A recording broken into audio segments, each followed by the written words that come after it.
True crime is not about the crime itself, not really. It is about the quiet space between who we believe people are and who they truly turn out to be. It is about the unsettling truth that ordinary lives can sometimes carry extraordinary darkness. And most importantly, it is about the victims, the people who deserve to be remembered as more than a headline, more than a court exhibit, more than a name buried inside a case file. Because behind every investigation, behind every piece of evidence, there are real lives, real families, and stories that forever change the people left behind. Good evening, and welcome back to Mr. Sleepy Crime, a quiet place where we explore true crime stories, slowly, calmly, and respectfully, designed to help you relax, unwind, and gently drift towards sleep. If you're new to the channel, welcome. We're glad you're here. Before we begin tonight's stories, take a moment to leave a comment and let me know where you're listening from tonight. And if you enjoy calm true crime storytelling like this, don't forget to like the video and subscribe to the channel. It truly helps support the work here. Now, in tonight's episode, we'll explore 5 solved true crime cases, investigations that once puzzled detectives, stories clouded by secrecy, fear, and betrayal, until patient investigations slowly uncovered the truth. Each story will unfold at a gentle pace, accompanied by the familiar sound of soft rain and a black screen, creating a quiet space where you can simply listen, relax, and rest. As always, these are real cases, involving real people and real tragedies. They are shared here, not for shock or spectacle, but to remember the victims and the truth their stories deserve. So now, lower the volume just a little, settle in, and get comfortable. Let the rain begin to fall softly in the background. Dim the lights. Close your eyes if you'd like. And when you're ready, let's begin with tonight's first story.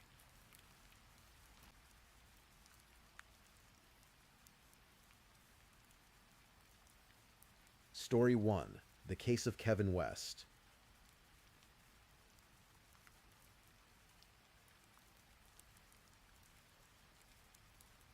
Tonight, we travel to a quiet corner of the Pacific Northwest, to a town called Washougal, tucked along the banks of the Columbia River in Clark County, Washington. It is the kind of place where people know their neighbors, where kids ride bikes in the early evening light, and where the fire station sits at the heart of the community, solid and reassuring, a symbol of safety and service. But sometimes, the most unsettling stories begin in the places that feel the most ordinary, in the houses that look the most peaceful. From the outside, this is the story of Kevin West, a man who devoted decades of his life to saving others, and of his wife Marcelle West, a woman everyone called Marcy, who was warm and present and full of life. Right up until the early morning hours of January the 8th, 2024. It is a story about a marriage, about a secret that stretched back 20 years, and about what happens when the truth, no matter how deeply it is buried, refuses to stay quiet. Get comfortable, take a slow breath, and let us begin. The Pacific Northwest has a particular kind of beauty that tends to settle into a person slowly.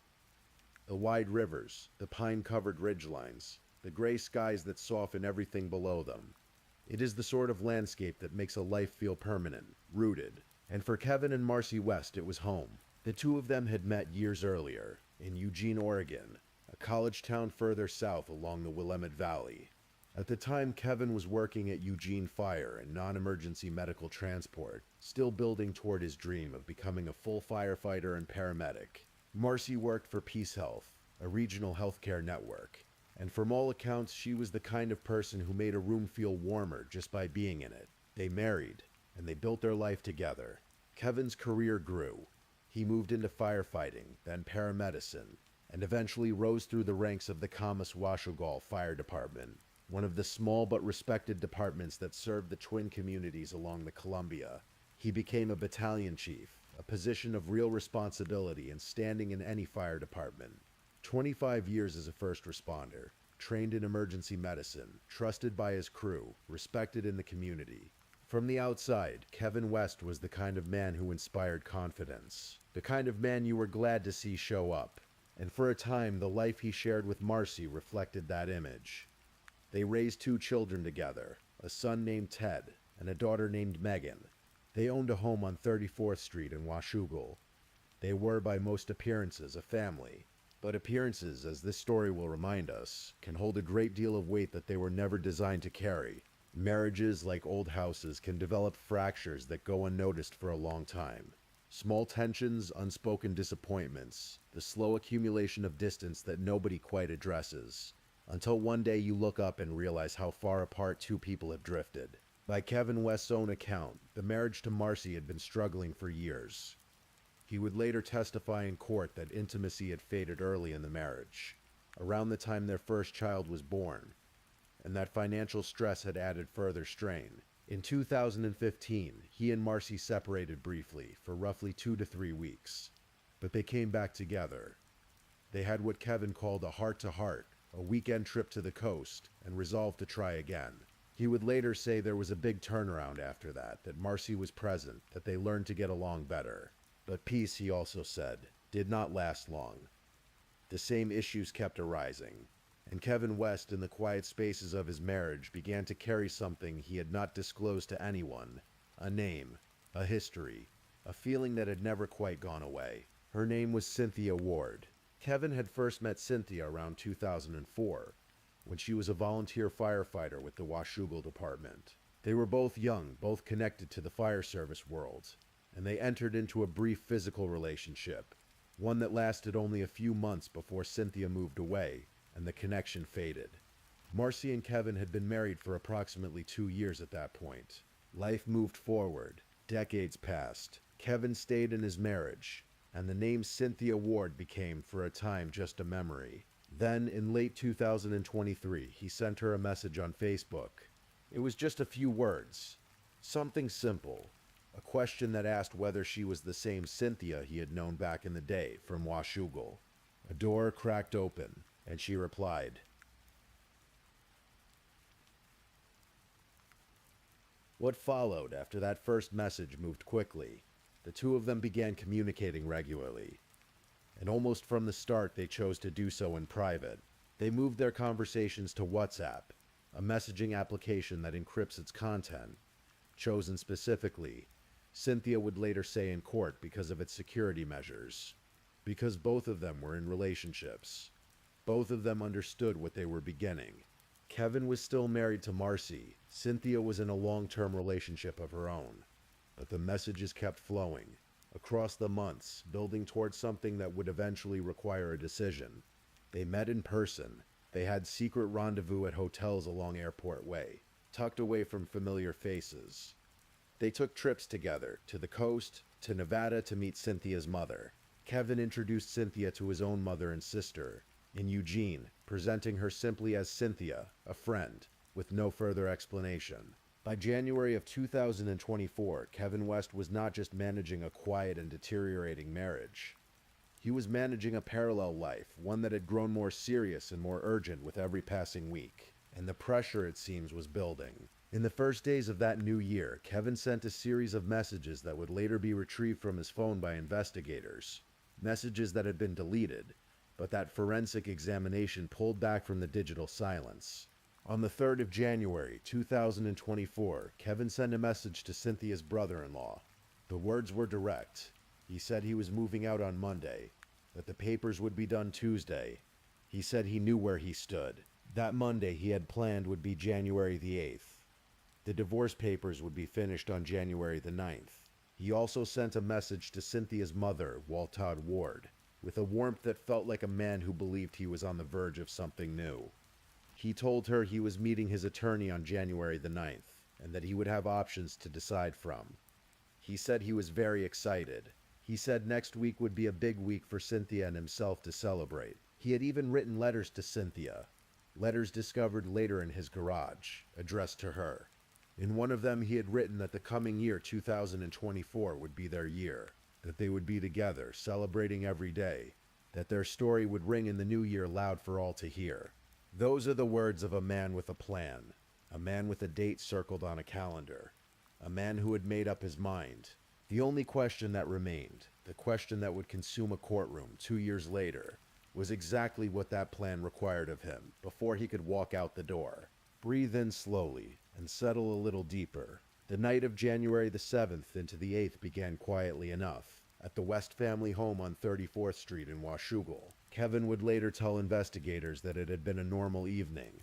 He said that he and Marcy had watched movies, ordered takeout, and spent the time together in an easy, unremarkable way. Their son Ted had been there too, and at some point in the evening, Ted had given his mother a massage, something that the defense would later point to as a possible contributing factor to her death. Marcy, Kevin said, had complained of a headache. She took ibuprofen.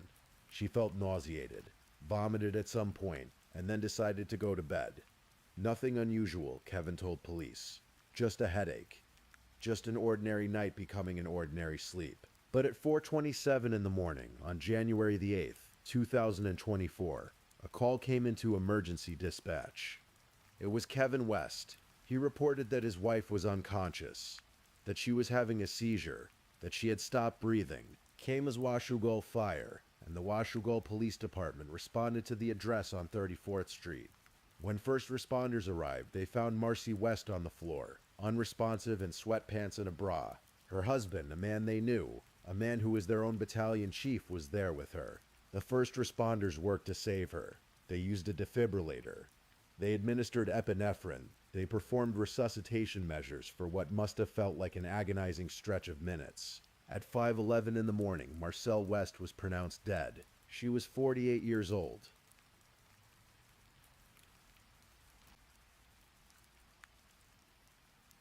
In the immediate hours after Marcy West's death, it looked on the surface like a medical emergency. A middle-aged woman with a history of headaches and health complaints. Her husband present in distress, having called emergency services immediately. A trained paramedic who had done everything he knew how to do. The medical examiner completed an initial autopsy and did not immediately find anything that appeared suspicious. The West family moved quickly. Marcy's body was sent to a funeral home. It might have ended there, quietly, with a death certificate listing natural causes and a family left to grieve. But the truth has a way of finding the light. In the days after Marcy's death, the Clark County Sheriff's Office began receiving information. Tips from people who knew the family, who had seen something, or heard something, or felt in their gut that the circumstances were not what they seemed. One man called investigators to say that he had met Kevin West in Vancouver, at a restaurant called Big Al's, while Kevin was out with another woman. He said he knew Kevin was married, but that Kevin was also clearly seeing this other woman. He said he had heard Kevin was planning to leave his wife, and then shortly afterward heard that she had died. He told police he found the circumstances extremely weird and suspicious. Those concerns layered together prompted investigators to take a harder look.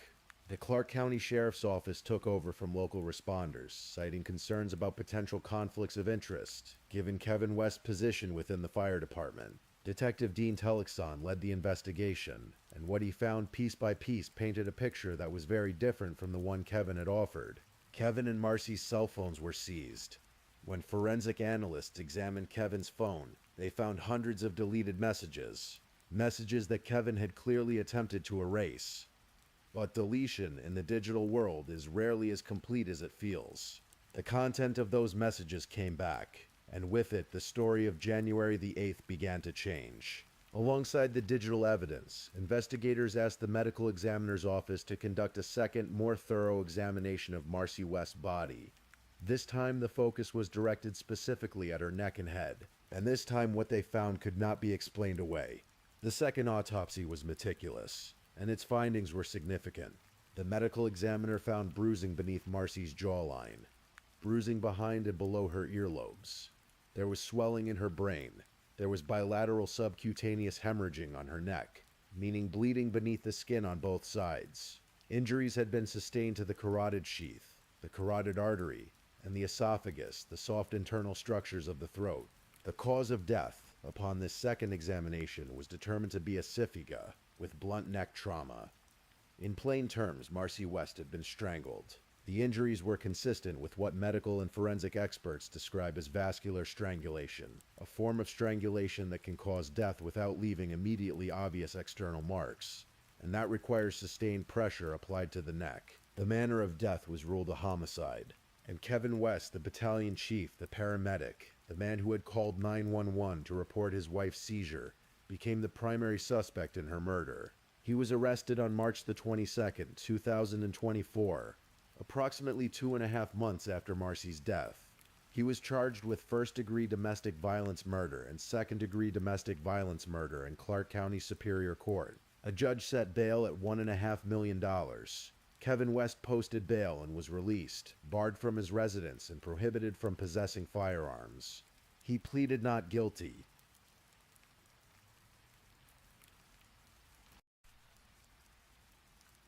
Let yourself breathe here for a moment. Let the quietness of this hour hold you. There is something about the months that followed Kevin West's release on bail that tells its own story. Because while Marcy's family mourned her, while her daughter Megan tried to make sense of a world without her mother, while investigators built their case piece by piece, Kevin West was not standing still. In the weeks after Marcy's death, Kevin was seen selling some of her belongings on Facebook Marketplace. He removed photographs of himself and Marcy from around the home, boxing them up, putting them out of sight. He would later say on the stand that encountering those photographs was too painful, that he wanted a fresh start. But prosecutors pointed to these choices as evidence of something else, a deliberate effort to erase her presence, to move on before the world had given him permission to do so. He allegedly told his best friend that he felt bad for not feeling bad. A private conversation surfaced at trial, spoken as though Kevin himself could not fully reconcile the feelings he was or was not having. He told two other friends that a burden had been lifted. Again, he would say later that these were the words of a man in grief, spiraling, searching for language to describe something that had no clean words. Prosecutors said those words meant something far more precise. And then there was Cynthia Ward. By September the 1st, 2024, less than 8 months after his wife's death, Kevin West proposed to Cynthia Ward. She accepted. The two became engaged, even as a murder investigation surrounding Marcy's death continued, and criminal charges were pending against Kevin. Cynthia was present at the West home when police came to interview Kevin in the days after Marcy died. She had remained hidden, out of sight, while detectives asked questions in the next room. Their relationship did not slow. It accelerated. Kevin was set to go to trial in January of 2026, nearly 2 full years after Marcy's death. As that date approached, he and Cynthia, along with his son Ted, filed a civil defamation lawsuit against a neighbor, a woman named Tabitha Bowman Schaefer, who had been posting true crime videos about the case on TikTok. The lawsuit accused her of spreading false and harmful information.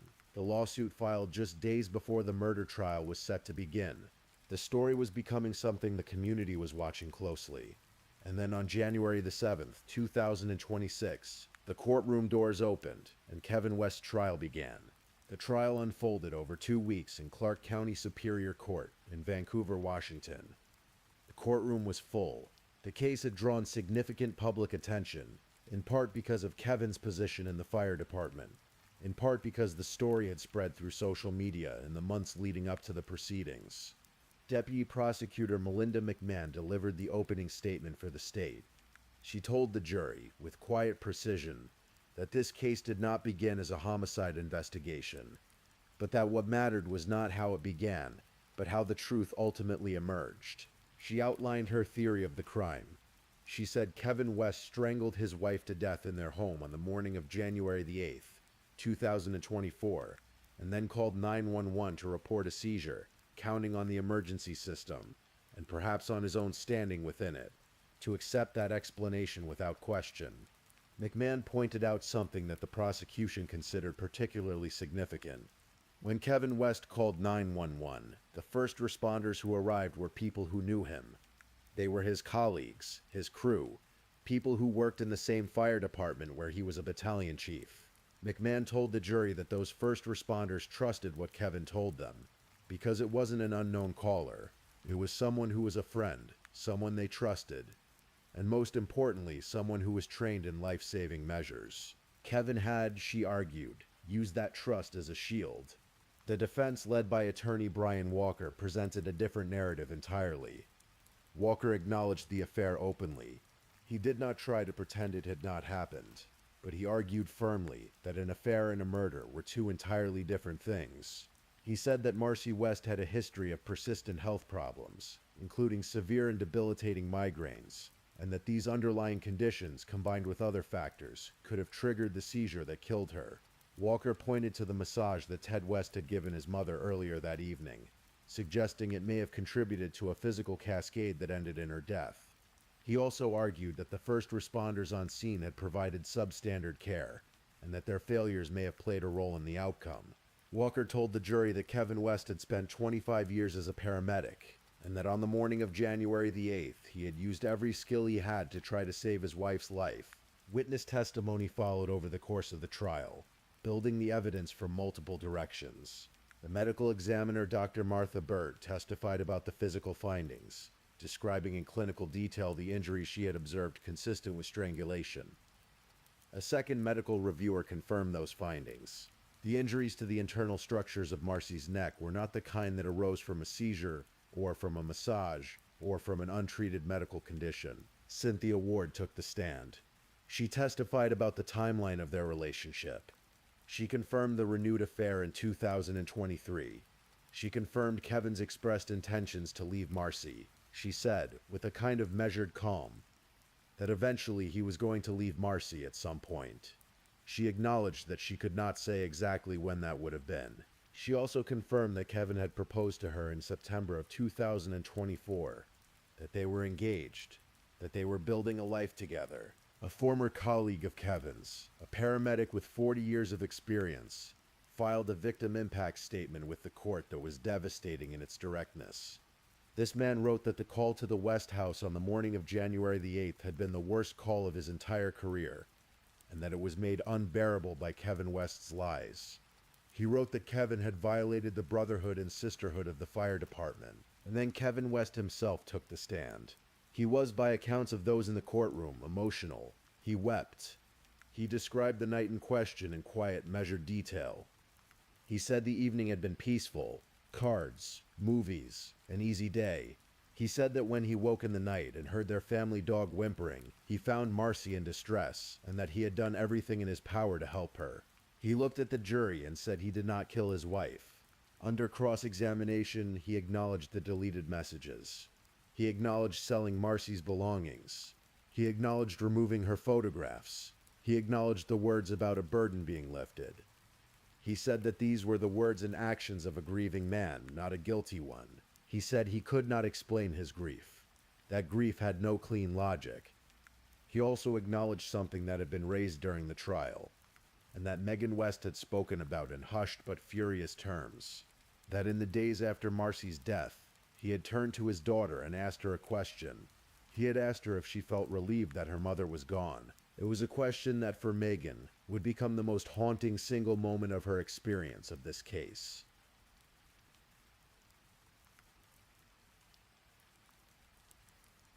The jury deliberated for just 2 hours. 2 hours after a 2-week trial. After all the testimony, all the evidence, all the competing narratives, the 12 men and women of the jury returned to the courtroom after a deliberation so brief it felt almost startling, and delivered their verdict. Guilty of first-degree murder. Guilty of second-degree murder. Both charges carrying the designation of domestic violence. The date was January the 20th, 2026. Kevin West sat in the courtroom, and people who were present described his expression as unreadable. As Megan West later told the media outside the courthouse, when she looked at her father in that moment, she did not see the man she had grown up with. She said she saw a stranger. The sentencing hearing took place on February the 27th, 2026, in Clark County Superior Court before Judge Robert Lewis. The gallery was full. People had come to hear the end of this story, or as much of an ending as a courtroom can offer. Both of Kevin West's adult children stood before the court, and they told 2 entirely different stories. Ted West, 22 years old, spoke in support of his father. He described Kevin as empathetic, kind, and loving. He said his father had given him every reason to trust him, not just through words, but through actions. He asked the judge to consider his father's character and the decades of positive impact Kevin had had on others. He asked for leniency, and then Megan West spoke. She was 20 years old. She had spent the better part of 2 years watching her family be dismantled, watching a trial in which her mother's death was debated and dissected, watching her father's mistress sit in the courtroom, and when she stood up, she did not hold back. She said that her father's actions had not only taken her mother's life, she said they had taken her future with her mother, the moments, the memories, the milestones that would never now exist. She said her father had brought his mistress into their home soon after her mother's death, and that the speed of that, the indifference of it, had felt like a second wound. She said something that had been weighing on her for a very long time. She told her father in open court that he had looked her in the eyes days after her mother's death and asked her if she was relieved that Marcy was gone. She said that question was something she would carry for the rest of her life. She told him directly that a father is supposed to shield his children from harm, and that instead he had used his children to shield himself. Kevin West then read a letter. He continued, even now to maintain his innocence. He said he had made every effort to save his wife's life. He apologized for the affair, calling it his only wrongdoing. He said a mockery had been made of Marcy's passing through social media and national attention. He asked for a moment of silence to remember her. Judge Robert Lewis listened to everything, and when he spoke, he was direct. He told Kevin West that he did not find his explanations of what happened on the morning of January the 8th believable. He said that the only thing that made sense was that Kevin had deliberately killed the woman who was his wife and had ripped his family apart. He sentenced Kevin West to 300 months in prison, 25 years. As Kevin was led away in chains, someone in the gallery was heard saying, quite clearly, "Good riddance." Outside the courthouse, Megan West stood in front of cameras and said what she felt. She said that someone who kills their wife, the person they are supposed to love, should not only receive 300 months, she said he should be there for the rest of his life. Her voice was steady, her eyes were clear. Cynthia Ward declined to comment.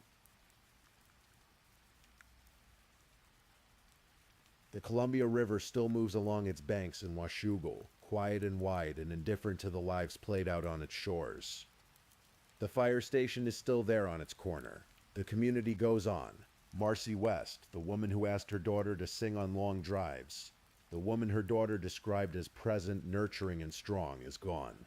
The moments that Megan spoke of in that courtroom, the milestones that will never exist, the ordinary future that was taken before it could unfold, those things are not recoverable. What the legal system could offer, it offered a conviction, a sentence, a record that will stand. Kevin West maintains his innocence. His attorney has indicated plans to appeal. The name Cynthia Ward appears nowhere in the public record now, except as a footnote to a story that has already been told. And Megan West, 20 years old, does what the living must always do. She carries it forward. This case reminds us of something quiet and difficult, something that lives in the spaces between the things people show the world and the things they keep hidden. It reminds us that the people closest to us sometimes carry the most carefully kept secrets, and that truth, patient and slow as a river, tends in time to find its way to the surface.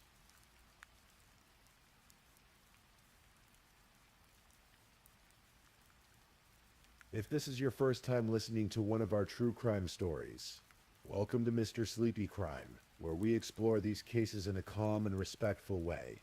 I also want to take a moment to appreciate my amazing subscribers who've been rocking with me. Thank you so much for your continued support. If you're still awake and listening, don't forget to drop a comment. Let me know where you're tuning in from and the current time in your corner of the world. Or just say something to let me know you're still here. And if you haven't already, be sure to like this video and subscribe so you don't miss our next true crime stories for sleep. Now let's move on to our second story.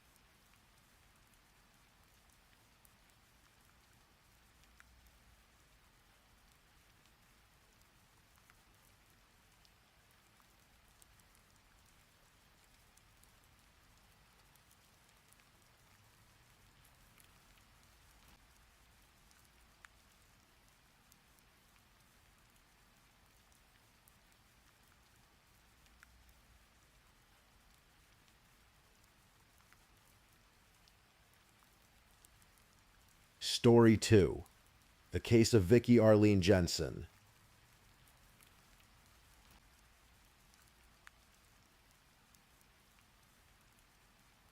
Tonight, I am going to take you somewhere else entirely, far from the noise of the day, far from whatever thoughts have been trailing behind you, and into a story, a true story, one that unfolded long ago, in a quiet corner of the American West.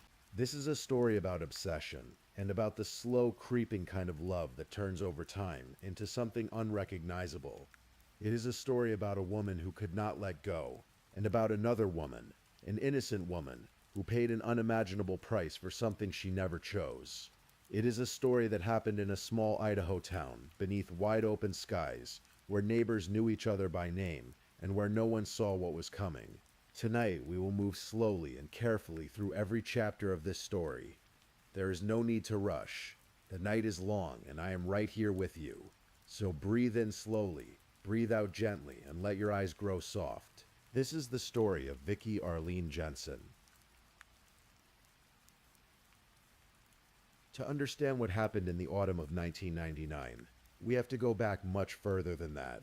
We have to go back to Boise, Idaho, where a young man named Vernon Jensen was doing his very best to put his life back together. Vernon was 20 years old at the time, and he had recently gone through his first divorce. He was not bitter, not angry, not broken.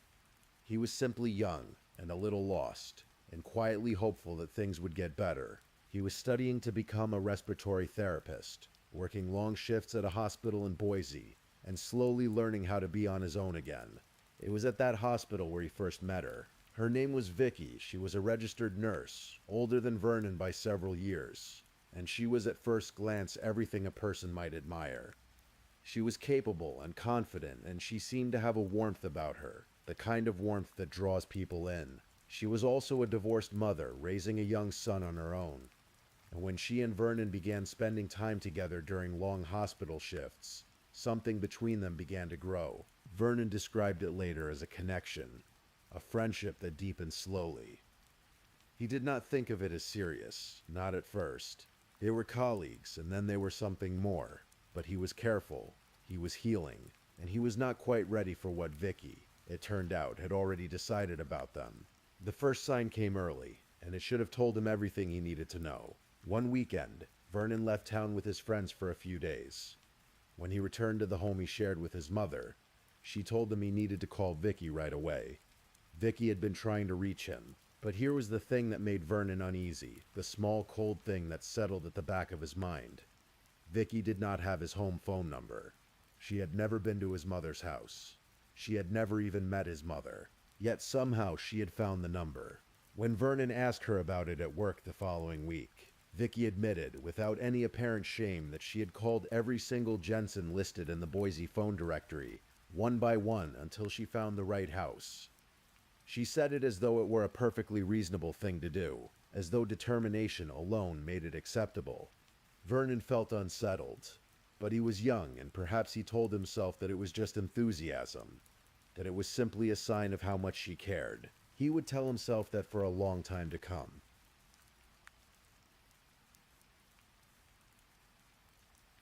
As Vernon neared the end of his training, he found a full-time position at a hospital in Twin Falls, a city roughly 2 hours south of Boise, nestled near the Snake River Canyon, a place of quiet beauty and small-town rhythms. He saw it as an opportunity, a clean start, a new chapter. But Vicki saw it differently. She announced, without asking, without being invited, that she would be coming with him. And so Vernon, Vicki, and her young son moved into a house together in Twin Falls. And the life that Vernon thought he had chosen began, quietly and slowly, to belong to someone else. It did not take long for the cracks to appear. Vicki's moods were unpredictable and dark, and they could shift without warning, like weather in the high desert. Vernon noticed things about her that troubled him deeply. There were moments that did not feel right, moments involving her young son, small things that made Vernon question what was truly happening behind closed doors when he was not there. When he raised his concerns, Vicki did not soften. She did not explain. She turned on him, and the rage she unleashed was startling in its intensity. Then came the day she struck him for the first time. Vernon had been raised to never raise a hand to a woman. It was a line he would not cross, no matter what. And so when Vicki hit him, he stood there and absorbed it. And when she tried to goad him into hitting her back, he refused. She mocked him for it. She berated him, and then she did it again. Over time, the physical abuse became a pattern. She threw objects at him, knives, plates, anything within reach. She screamed at him in ways that left him shaken and ashamed. Ashamed not of anything he had done, but of the life he found himself living, one he had not imagined and did not know how to escape. And then she began making threats against other people. When a court order required Vernon to pay increased child support to his first wife, Vicky's fury was volcanic. She turned to Vernon and told him, in plain and frightening words, that she was going to kill his ex-wife with an insulin overdose. She knew exactly how to do it. She said it the way someone might describe a recipe, matter-of-factly, with chilling precision. Vernon did not call the police.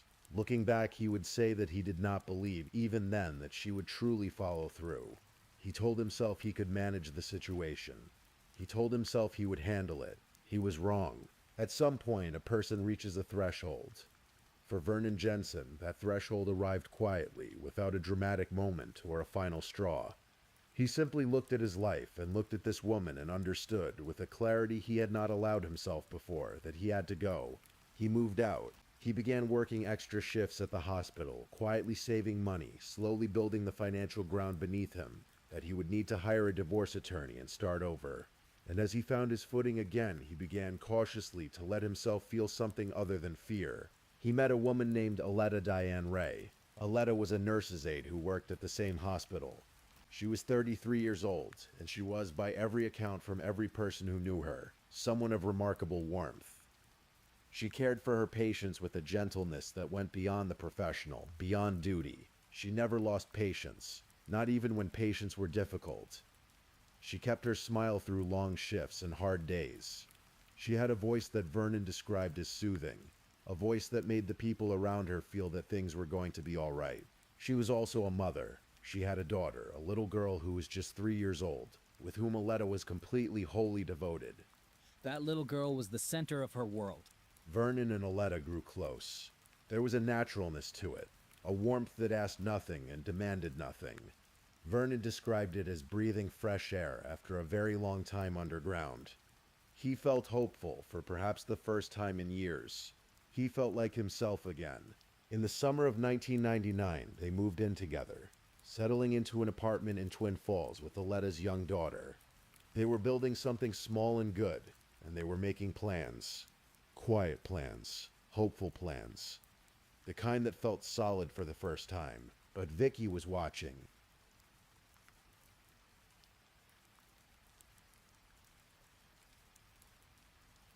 It did not take long for Vicky to find out where Vernon and Aletta were living. She had a gift for finding things, a relentlessness that went beyond ordinary jealousy into something far more consuming and far more dangerous. She began to stalk them. Vernon noticed it first, a familiar face in an unfamiliar place. The feeling of being followed, of being watched. He began to see Vicky's car near the apartment, near the hospital, near the places he and Aletta went. And when he confronted Vicky, she did not deny it. Instead, she told him something that lodged itself in his chest like a splinter would not come free. She said divorce, never, murder, maybe. She said it the way someone might say it as a dark joke, as an offhand remark. But her eyes were not joking. And Vernon, who had lived with her long enough to know the difference between what she said and what she meant, felt the world narrow around him. He tried to reassure Aletta. He tried to shield her from the full weight of what he feared. He told himself that he was overreacting. He began looking for work out of state, hoping that distance would solve the problem, that if he could just get Aletta far enough away, Vicky's obsession would have nowhere to land. He had a plan to send Aletta somewhere safe, somewhere roughly 200 miles away, while he wrapped things up. He thought he had time. He did not. Meanwhile, Vicky had already begun to act. She had decided, with the cold and methodical thinking of someone who understood exactly how the body works, and exactly how it can be broken, that Aletta Diane Ray had to die. And she began to plan. At least a week and a half before September 9th of 1999, Vicky Arlene Jensen began recruiting. She turned to her niece, a girl named Autumn Pauls, who was only 14 years old at the time. Autumn was young and impressionable and connected to her aunt in ways that made her susceptible to persuasion. Vicky told Autumn what she wanted to do, and Autumn, rather than walking away, rather than calling the police, agreed to help. There was also a young man named Matthew W. Pearson, who was 17 years old, and who was Autumn's ex-boyfriend. Matthew was brought into the plan as well. Vicky laid out what she had devised with a precision that spoke to her medical background, and to the cold, deliberate workings of her mind. The plan was to inject Aletta Diane Ray with a lethal dose of methamphetamine and insulin, two substances that, combined in the right quantities, would stop the body's functions and kill her. And to make it look like something other than what it was, she planned to plant methamphetamine nearby, to make investigators think that Aletta had simply overdosed on drugs she took herself. Vicky would frame an innocent woman even in death. Autumn was tasked with obtaining the methamphetamine. Matthew obtained a small caliber pistol, a weapon that would be used not to shoot anyone, but to terrify, to control, to make certain that Aletta could not fight back or run. The night before the murder, the three of them met at Vicky's home in Gooding, a small town to the west of Twin Falls. And there, in a house, on an ordinary evening, they rehearsed. They went through the plan, step by step, each person knowing their role, each person practicing what they would do when they came face to face with a woman whose only crime was falling in love with the wrong man's husband. Think about that for a moment, and let it settle softly. They practiced, as though it were a school performance, or a work presentation, as though what they were planning was simply a task to be executed efficiently, rather than the ending of a human life.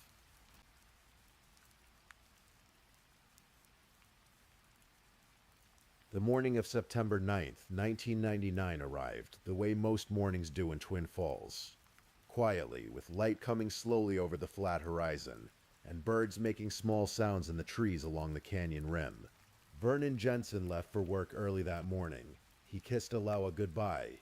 He left her in the apartment with her daughter, the way he had done on dozens of other mornings. He did not know, as he walked out the door and got into his car, that he was saying goodbye to her for the last time. Sometime after he left, there was a knock at the door. Aletta went to answer it, the way any ordinary person does on an ordinary morning, without fear, without hesitation, because there was nothing in the world that told her she should be afraid right now. Standing at the door were three strangers, or what appeared to be strangers. They were wearing disguises, costumes of a kind, things designed to make them difficult to recognize, and one of them asked in a polite and ordinary voice if they could use the telephone. Aletta, who was by every account a woman of extraordinary kindness, said yes. Of course, come in. She turned to go and fetch the phone, and the moment she turned her back, everything changed. Matthew Pearson produced the pistol. The three moved inside and closed the door. Aletta was held at gunpoint. She was terrified, and she struggled, and they pinned her to the floor. And Vicky Jensen, the woman who had planned every detail of this moment, knelt over the woman who had done nothing wrong, and prepared two syringes, one filled with methamphetamine, one filled with insulin. Aletta Diane Ray looked up at the woman above her, and she begged. She told Vicky that she was allergic, that the methamphetamine would hurt her badly, that she was pleading for her life. She had a daughter, a little girl. She was asking Vicky not to do this. Vicky looked down at her and said, "I don't care, you're going to die." And then she pressed the needle into Aletta's arm. What happened next is the part of this story that is the hardest to sit with, and yet it is important because it speaks to something essential about who Vicky Jensen was, and what she was capable of. They did not leave. After injecting Aletta with the lethal combination of drugs, after watching her body react to what had been done to her, Vicky and her two young accomplices moved Aletta's body to the bedroom, and then they stayed.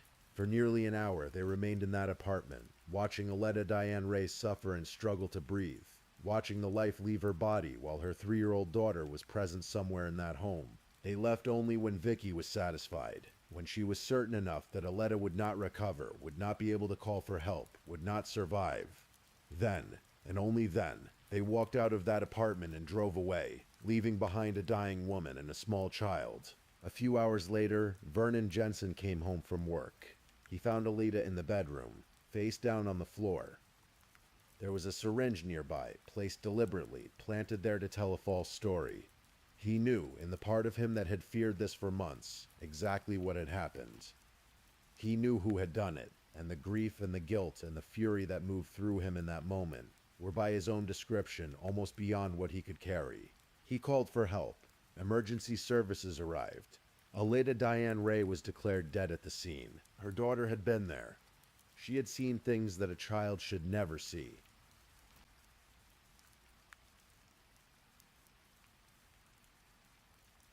When investigators arrived at the apartment in Twin Falls, they were met with a scene that had been carefully arranged to deceive them. There was no sign of forced entry. There was no obvious struggle. There was simply a woman, dead, with a syringe nearby, and all the trappings of what could look, at first glance, like a tragic drug overdose. But the investigators were thorough. Aleta's lips had turned blue, a detail that caught attention immediately. And when Vernon insisted with quiet certainty that Aleta did not use drugs, the medical examiner's office listened. The autopsy was conducted carefully, and what it revealed changed the entire complexion of the investigation. Aleta Diane Ray's body contained methamphetamine and insulin, not in amounts that suggested casual or even reckless drug use, but in amounts and in combination that spoke of deliberate, calculated administration. This was not an accident. This was not a self-inflicted overdose. This was a homicide. The investigation turned immediately to Vernon's estranged wife. Detectives began building a picture of the harassment that Vernon and Aleta had endured in the months before her death. The stalking, the threats, the phone calls, the car parked too close to the apartment, the way Vicky had made no secret of her feelings or of what she was capable of. Vernon also remembered something that Vicky's brother-in-law, a man named Dan Ferguson, had apparently mentioned in passing, a different version of a plan that Vicky had discussed, another method she had considered for getting rid of Aleta. This detail reached investigators and added weight to the growing suspicion surrounding Vicky. But the case did not break from the top down.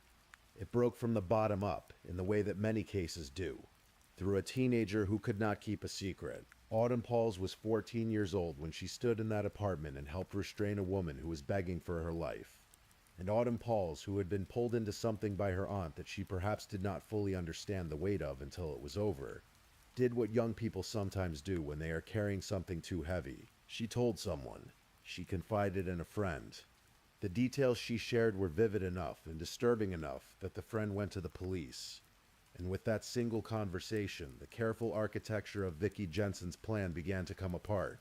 Investigators brought Autumn Pauls in for questioning. What followed was a thorough process of interviews and cross-examination, and eventually Autumn began to speak. And when she spoke, she described what had happened on the morning of September 9th, in detail that matched the physical evidence at the scene.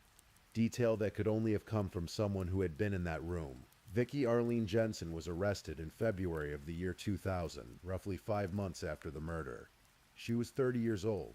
She was a registered nurse. She was officially and irrevocably a killer. Matthew Pearson and Autumn Pauls were arrested as well. All three were charged with first-degree murder and conspiracy to commit first-degree murder. The case they had thought they had arranged so carefully, the staged overdose, the planted syringe, the orchestrated confusion, had not fooled anyone for very long.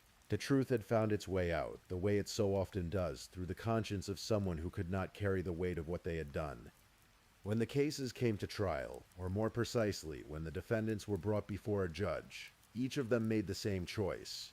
They pleaded guilty. Vicky Arlene Jensen, Autumn Pauls, and Matthew Pearson all entered pleas of guilty to first-degree murder. For Vicky and Autumn, the guilty plea came in November of 2000. For Matthew, it followed shortly after. In exchange for the guilty pleas, the prosecution agreed not to pursue the death penalty against Vicky, who had faced that possibility given the calculated, deliberate nature of what she had done.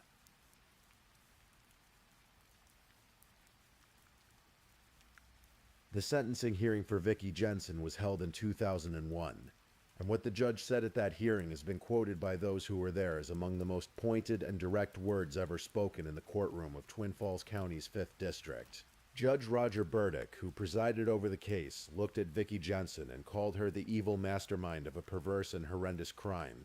He sentenced her to life in prison, without the possibility of parole. She would spend every remaining day of her life behind bars. The judge was troubled not only by the act itself, but by the nature of it. Vicky was not a person who had acted in a moment of passion, or lost her mind in a fit of rage. She was an intelligent woman, a medical professional, who had used her knowledge and her intelligence to plan, rehearse, and execute the cold-blooded murder of an innocent person. She had recruited children to help her. She had watched a woman die, and she had done it all while Vernon Jensen went to work, and went home and found the woman he loved, lying face down on the floor. Matthew Pearson was sentenced to 15 years to life. Autumn Pauls was sentenced to 12 years to life. Both were tried as adults, despite their youth at the time of the crime. The divorce between Vicky and Vernon Jensen was finalized in 2001, the same year the sentences were handed down. For Vernon Jensen, the years that followed were not easy. He has spoken openly and painfully about the guilt he carried, the sense that he should have seen it coming, that he should have acted sooner, that he should have sent Aletta away before it was too late. He turned to alcohol for a time. He described taking a self-destructive path, trying to drown in noise what he could not make peace with in silence. He was angry and grief-stricken, and hollowed out by the knowledge that someone he had loved, had trusted, had shared a life with, had done something so monstrous that the word evil seemed barely adequate to contain it. His faith, he has said, is what ultimately brought him back. His church community, the structure of belief, the slow work of grief that does not move in a straight line but does eventually move forward. He remarried in 2017, and then years later, something unexpected happened. A documentary series called Evil Lives Here, produced by Investigation Discovery, reached out to Vernon. They wanted him to tell his story, and he agreed. Not simply to relive it, but because there was something specific he wanted to do. He wanted to find Aletta's daughter, the little girl who had been 3 years old on the morning of September 9th, 1999, was now a grown woman named Jade Scotton. She had been raised without her mother, carrying all her life the absence of a woman she was barely old enough to have known. And Vernon, who had loved Aletta deeply and who had never stopped thinking about that child, wanted her to know who her mother was. The documentary made the reconnection possible. Vernon and Jade found each other, and what Vernon told her, the things he remembered about Aletta's kindness, her patience, her smile, her voice, gave Jade something she had not had before. A fuller picture, a story, a mother in memory, in vivid and loving detail. She will now always have someone in her corner, Vernon said.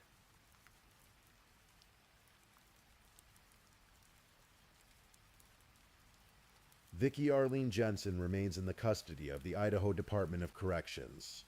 She is there now, behind those walls, in a life that has been reduced to the dimensions of what she chose on the morning of September 9th, 1999. In the years since her sentencing, she has not faded quietly from the public record. She pursued legal appeals, arguing that her sentence was excessive. The Idaho Court of Appeals reviewed her case carefully, examining her background, her character, the circumstances of the crime, and the nature of the harm she had caused. They found no basis to reduce her sentence. The court noted the egregious nature of the crime, her pattern of threatening and intimidating behavior, and the calculated, deliberate manner in which the murder had been planned and carried out. The life sentence stood. She also attempted at one point to appeal a restitution order, requiring her to pay back the money that the state of Idaho had spent on Aletta Diane Ray's funeral and on support for her daughter. The Idaho Industrial Commission had paid out a significant sum for those costs, and the court required all 3 defendants to contribute to repaying it. Vicky objected, arguing that she should not have to pay because of the way the restitution order had been filed. The prosecutor's response was simple and cutting. Pay as much as you can. This is the type of debt that can never be repaid. He was right, of course.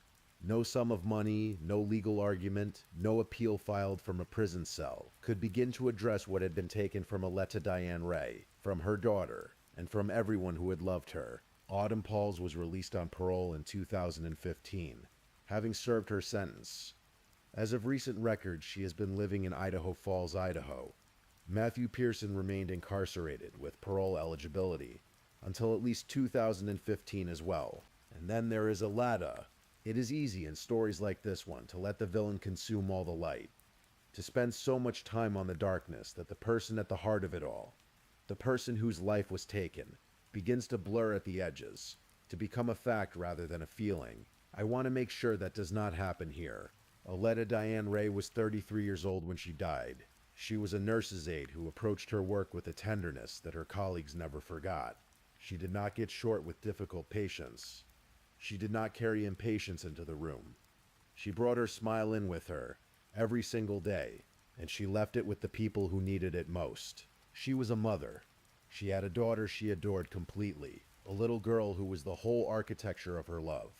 The reason she got up in the morning, the reason she kept going when things were hard. She opened her door that morning in September because she was the kind of person who opened her door. She was the kind of person who said, yes, come in, you can use the phone. She did not deserve what happened to her.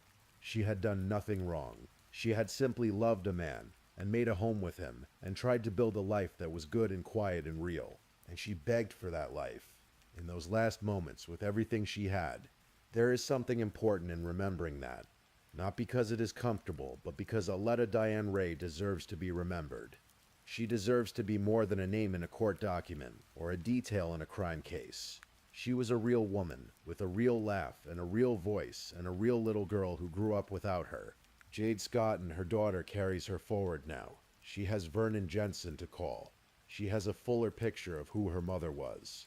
And in a world that took so much from her, that is something real, something that matters, something that cannot be taken away.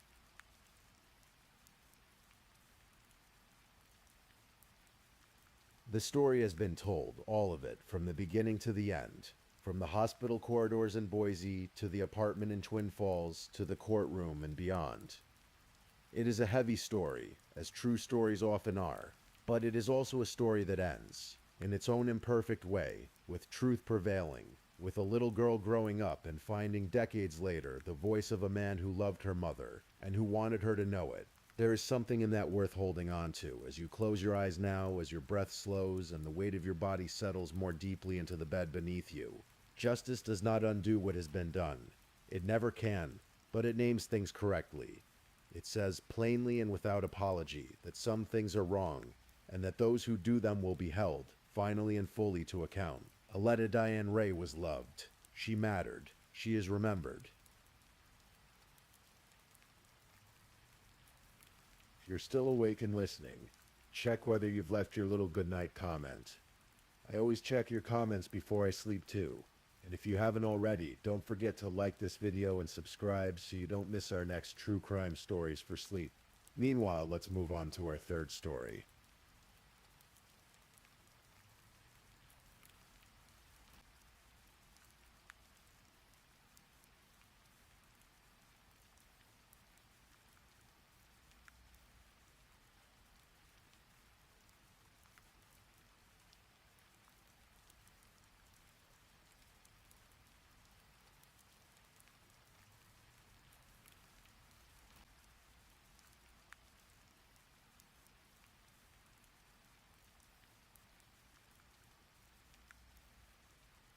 Story 3.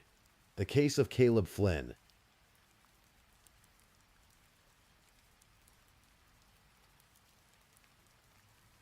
Sometimes the most haunting stories begin in the quietest of neighborhoods, in the most ordinary of homes, on the most unremarkable of nights.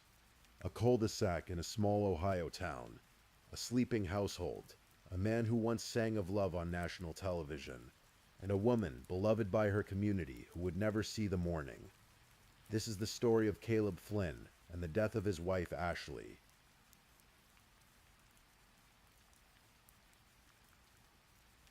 Tip City, Ohio is the kind of place that people describe with words like peaceful and warm and close-knit. Situated just north of Dayton, it is a quiet community of roughly 10,000 souls. The kind of town where neighbors know each other's names, where school volleyball coaches are remembered for their smiles, and where the local church is woven into the fabric of daily life. Streets are tree-lined, and the pace of living is slow and gentle. It is not the kind of place that makes national headlines. It is not the kind of place where horror is supposed to find a home. But in the early hours of Monday, February the 16th, 2026, something terrible broke the silence of Cunningham Court.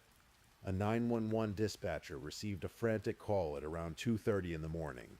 On the other end of the line was a man, breathless and panicked, his words tumbling over one another in a cascade of shock and grief.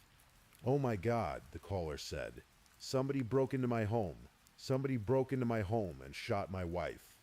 The caller's name was Caleb Flynn. and within minutes police cruisers were rolling through the darkened streets of Tip City, heading toward a house where, they were told, a woman lay shot, unresponsive, and a possible intruder may still have been lurking somewhere inside. To understand this story, you have to understand who Caleb Flynn was, or at least who the world believed him to be. He was born in Braham, Minnesota, a small town in the heartland, a place not so different from Tip City in its quietness and its simplicity. From an early age, Caleb was defined by two great passions, his faith and his music. He grew up deeply embedded in Christian community, and by the time he reached adulthood, those two passions had merged into a calling. He became a worship pastor, a man who led congregations in song, whose voice was meant to be an instrument of something greater than himself. He attended Lee University, a private Christian institution in Cleveland, Tennessee, and it was there, among the halls of faith and study, that he met the woman who would become his wife. Her name was Ashley. She was bright, warm, and kind, and those who knew her said her smile was the sort that changed the temperature of a room. They fell in love the way young people do, quietly and completely, and they built a life together that looked from the outside like something out of a postcard. Faith, family, purpose, community. In 2013, Caleb Flynn decided to take a leap. He auditioned for American Idol, Season 12. He stood before the judges in Chicago, drew a deep breath, and sang Bill Withers' "Lean on Me." The judges gave him what every hopeful contestant dreams of, a golden ticket to Hollywood. In the brief interview that accompanied his appearance on the show, the camera captured Caleb as a man radiantly in love with his life. "I absolutely love the Lord," he told the interviewer. "And I love my wife more than anything. She is very, very pretty. I love her. I'm just a normal person who absolutely loves to sing more than anything in the world." He credited Ashley directly for pushing him to audition, saying it was her encouragement that gave him the confidence to try. He even named Carrie Underwood, Season 4's winner, as his all-time favorite Idol contestant, with a boyish enthusiasm that made him easy to root for. He did not make it to the live rounds. He was cut somewhere in the early stages of Hollywood Week, but for a brief shining moment, Caleb Flynn had stood in the spotlight, and the world had smiled at him. After American Idol, Caleb returned to what he knew. He and Ashley settled into a life in the Dayton area of Ohio. Caleb took a position as a music pastor and worship leader at the Christian Life Center, a church that would become central to the couple's identity and community in the years that followed. For more than a decade, he stood at the front of that congregation, leading people in praise, his voice filling the space with something that felt, at least to those in the pews, like sincerity. Ashley, meanwhile, had carved out her own quiet and deeply admired place in the community. She was a substitute teacher and a volleyball coach at Tippecanoe Middle School, a woman who poured herself into the lives of young people with tireless warmth. She was known for her beautiful smile, warmth, kindness, and the positive impact she had on so many, both in and out of the classroom and on the court. Tip City schools would later say of her, in the kind of statement that is written when someone irreplaceable is suddenly violently gone, Ashley was a Tippecanoe High School alumna herself, a graduate of Lee University, the same university where she and Caleb had met and fallen in love. She had, in a sense, come full circle, back to the community that had shaped her, now shaping others in turn. Together, the Flynns had 2 young daughters. They lived on Cunningham Court, a cul-de-sac in Tip City, in a home that neighbors described as part of a quiet, wonderful block. They had 2 pet dogs. By every visible measure, theirs was a family of faith, of community, of love. Caleb had even transitioned into a second career in recent years, working as a vice president of sales at Richard D. Smith & Sons, a family-run company dealing in commercial flooring and worship seating. His LinkedIn profile, unremarkable in the way that so many lives look from the outside, said nothing about what was coming.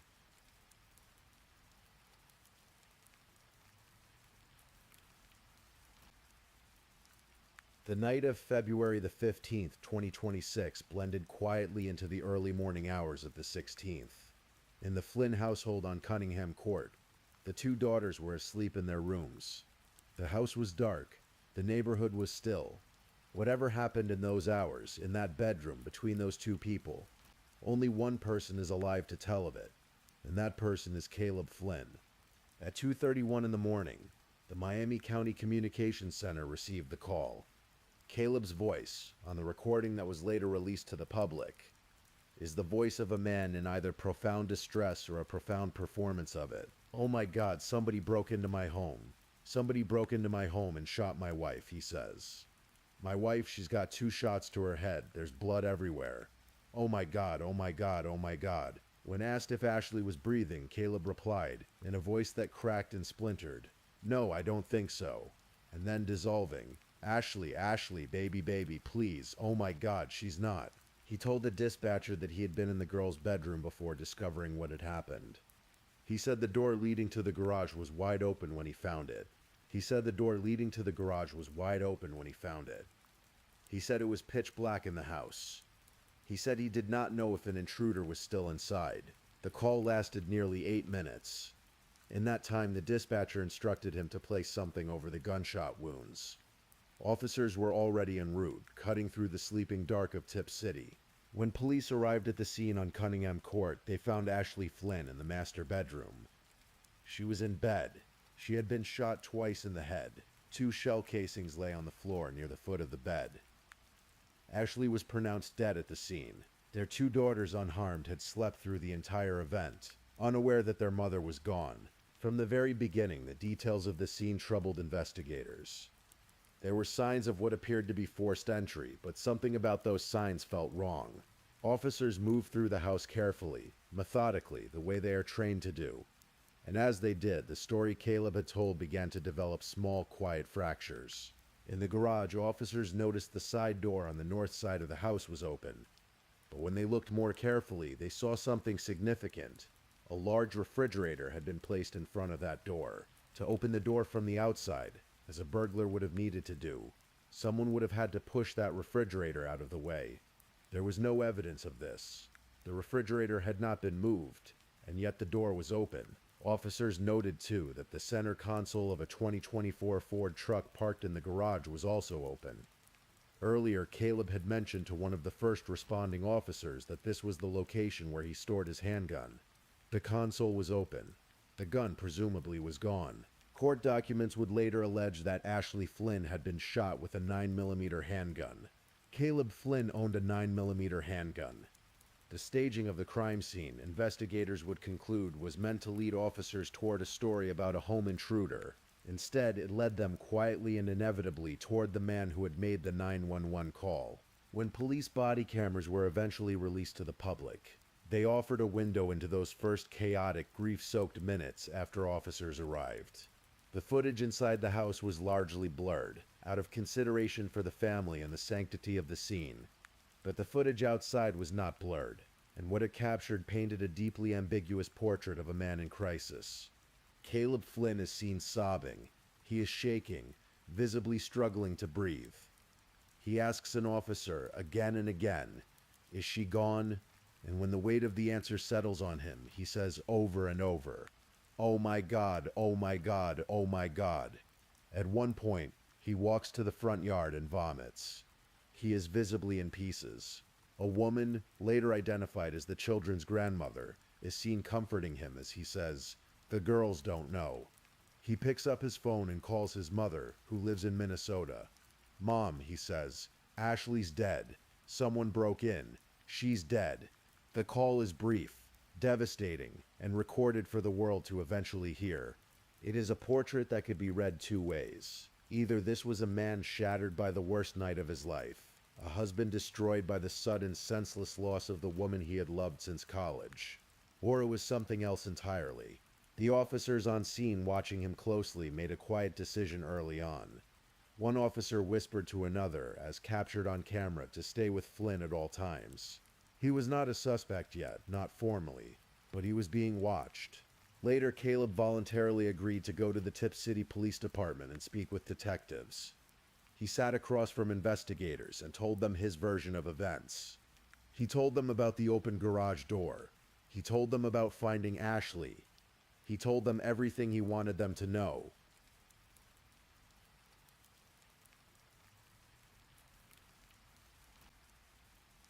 For 3 days, Tip City held its breath. The community rallied. A GoFundMe was established by a family friend to support the Flynn daughters during what the organizer called an unimaginable time. Within weeks, that fund would receive over 1,400 donations and raise more than $166,000. The community poured its love and its grief into those two little girls, wanting in whatever small way it could to be present for them in the absence of their mother. At the Christian Life Center, where both Caleb and Ashley had served as staff members, the congregation was shattered. Pastor Jordan Hansen addressed his church family directly, acknowledging that hearts were heavy, that the grief was profound. A public celebration of life had initially been planned for the Sunday after Ashley's death, but then, on the Friday before it was to be held, the church quietly announced that there would be no public service, only a private invite-only gathering. The reason was not stated plainly, but the reason was coming. Investigators had spent those 3 days working relentlessly. The Tip City Police Department had called in assistance from the Miami County Sheriff's Office, the Federal Bureau of Investigation, the Ohio Bureau of Criminal Investigation, and the Bureau of Alcohol, Tobacco, Firearms, and Explosives. The Miami County Prosecutor's Office was involved. This was not a small investigation. This was every available resource converging on a single question: who killed Ashley Flynn? By the evening of Thursday, February the 19th, they had their answer. Or at least they believed they did. Officers returned to the Flynn home on Cunningham Court, and this time they were not there to offer comfort. They placed Caleb Flynn in handcuffs, and they took him to jail. The charges filed against Caleb Flynn in Miami County Municipal Court were serious and specific. He was charged with 1 count of murder, 2 counts of felonious assault with a deadly weapon, and 2 counts of tampering with evidence. The criminal complaint alleged that Caleb Flynn had murdered his wife in the morning hours of February the 16th, 2026. It alleged that he had used a 9mm handgun, and it alleged that he had staged the crime scene in a deliberate attempt to mislead law enforcement, to point suspicion toward a fictitious burglar and away from himself. The day after his arrest, Caleb Flynn appeared before Judge Samuel Huffman via video arraignment from the Miami County Jail. He looked tired, hollow, the air of a man for whom the walls of everything had come down at once. He pleaded not guilty to all charges, and when the judge asked him to speak, Caleb's words were simple and striking. "I just want to take care of my daughters," he said. "I'm not a risk." The judge set his bond at $2 million. It was a number that kept Caleb Flynn exactly where investigators wanted him, inside a cell, away from the world, away from the finances, away from the daughters who still did not fully understand what had happened to their mother. Caleb Flynn's defense attorney, L. Patrick Mulligan, moved quickly to frame the narrative from his client's perspective. In a statement issued shortly after the arrest, Mulligan expressed what he called both disappointment and concern about the speed of the proceedings. "We are both disappointed and concerned about the short timeline and seeming rush to judgment in this case," he said. "When the government runs out of leads or can't develop leads and looks at a surviving spouse in cases such as these, the chance of a wrongful conviction increases." He also pushed back on the $2 million bond, noting that it prevented Caleb from attending Ashley's funeral, calling it an unspeakable tragedy. The defense later filed waivers for a speedy trial and for the time requirements around the preliminary hearing, pushing the initial court date from February the 26th to March the 26th. Tip City Police Chief Greg Adkins, for his part, did not take the suggestion of a rushed investigation quietly. In his statement, he said the investigation had not moved fast at all. Rather, he said, it has progressed at a pace dictated by a thorough and deliberate investigative process. He noted that the arrest had been the result of countless hours of work by his department and every assisting agency. He was careful not to release specific investigative details, citing the ongoing nature of the case. But his confidence was unmistakable. Probable cause, he said, had existed to charge Caleb Flynn with the murder of his wife.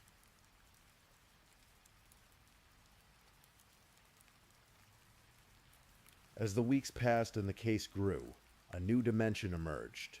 One that is, in true crime, as old as time itself. Money, specifically a life insurance policy. Ashley Flynn's family hired their own attorney and filed motions in court, seeking access to the couple's financial records. What they found, or at least what they alleged in court documents, was this. Caleb Flynn was listed as the primary beneficiary of a life insurance policy taken out on Ashley's life. Ashley's family stated directly, in the language of their court filing, that Caleb Flynn had the motive, the opportunity, and the means to dissipate those assets, to move them, to transfer them to third parties, or to place them beyond the reach of the children and Ashley's estate. They asked the court to freeze those accounts. They asked for access to bank records, retirement accounts, real estate holdings, vehicle records, and any other financial documentation that might illuminate the full picture of the couple's situation. They also asked for a domestic violence temporary protection order, designed not only to physically protect the children, but to preserve their financial future. Under Ohio's Slayer statute, if Caleb Flynn is convicted of Ashley's murder, he would be legally barred from receiving any proceeds from her life insurance policy. Those funds would instead pass to their children. The statute also applies to inheritance under wills, trusts, and other financial instruments.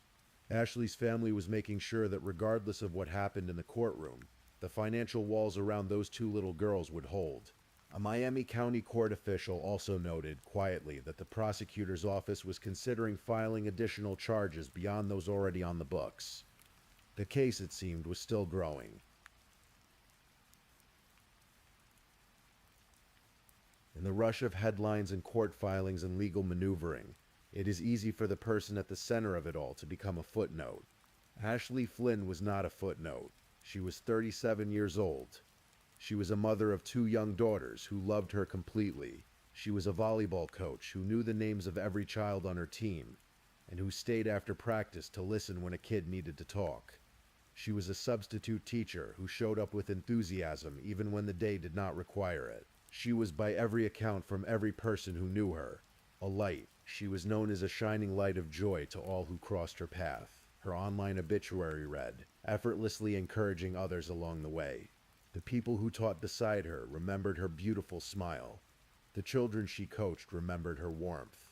Her church remembered her faith. Her family remembered everything. Our hearts are shattered, Ashley's family said in a statement, in the days following Caleb's arrest. Ashley brought endless light to our world, and we are trying to navigate this immense loss. Our family believes this arrest was made carefully and not without serious consideration. After speaking with both local police and federal authorities, we trust the proper steps were taken and the process is being handled appropriately. It was a statement that carried everything: grief, trust, restraint, and the quiet, dignified fury of a family that had lost someone irreplaceable. Tip City responded to Ashley's death the way small towns do, with food and flowers and prayer and money and silence and a certain shared bewilderment that something this dark could have found its way to their quiet cul-de-sac. Neighbors who had watched the Flynn family come and go over the years, who had waved to them from driveways and chatted with them at school events, described them as wonderful, as normal, as the last people you would expect. The Christian Life Center, still trying to find its footing in the wake of losing 2 of its own to very different kinds of tragedy, urged its congregation toward prayer rather than speculation. A community that had believed in Caleb Flynn, that had sung beside him and been led by his voice in worship, now had to hold 2 contradictory images in mind at once: the man at the pulpit and the man in the jail cell. It is the kind of cognitive dissonance that a community carries for a long time. Police were careful to assure residents of Tip City that the shooting had been an isolated incident, that there was no danger to the broader community, that no unknown intruder was out there in the dark. The streets were safe, the neighborhood was safe. The threat, they implied without quite saying it, had been inside the house the whole time.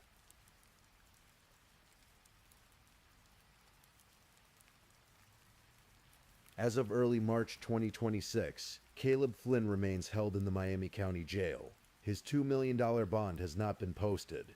No trial date has been set. His preliminary hearing, which was originally scheduled for February the 26th, was postponed to March the 26th after his defense team requested additional time to review police reports and laboratory test results. The defense has also filed motions to seal future case documents from the public record, citing concerns about Caleb's ability to receive a fair trial in the face of intense media coverage. Prosecutors, meanwhile, are still building their case. The collaboration between the Tip City Police Department, the Miami County Sheriff's Office, the Federal Bureau of Investigation, the Ohio Bureau of Criminal Investigation, the Bureau of Alcohol, Tobacco, Firearms, and Explosives, and the Miami County Prosecutor's Office continues. Charges, as noted, may still be expanded, and the family of Ashley Flynn is watching every filing, every motion, every procedural step, making sure that the system does not forget who it is supposed to be fighting for. The two daughters of Caleb and Ashley Flynn are being cared for by family. The GoFundMe established in their name continues to grow, a digital monument to the way communities reach across the silence when they do not know what else to do. Those children will grow up asking questions that no one can fully answer, about what happened that night, about the man who sang at church, about the mother who never came back to their rooms to say good morning. True crime is not about the crime itself, not really. It is about the space between who we think people are and who they actually are. It is about the way ordinary lives can carry extraordinary darkness. It is about the victims who deserve to be more than a news story, more than a court exhibit, more than a name in a filing. Ashley Flynn deserves to be remembered for her smile, and her warmth, and her volleyball court, and the young people whose lives she shaped. Not only for the way she died. That is the hardest part of these stories, and the most important part too. Caleb Flynn has pleaded not guilty. He is, under the law, innocent until proven otherwise. The legal process is still unfolding, and it will take the time it takes. Whatever the truth is, it is being sought by a great many people, with a great many tools, and with the weight of a community's grief behind it. For now, settle in. Let your breathing slow. Let the story sit with you quietly, the way all true things do, not demanding resolution, simply asking to be held. Ashley Flynn was real, and she mattered. And somewhere in Ohio, two little girls are growing up carrying her memory forward into a world that will slowly make more sense to them. That is the part of the story that continues. That is the part that matters most. Please, I'm just putting it out there. If you're still awake and listening, drop a comment. Let me know where you're tuning in from, the time in your part of the world, or just say something to let me know you're still with me. And of course, if you haven't already, like this video and subscribe so you don't miss the next true crime story for sleep. Now, let's move on to our fourth story.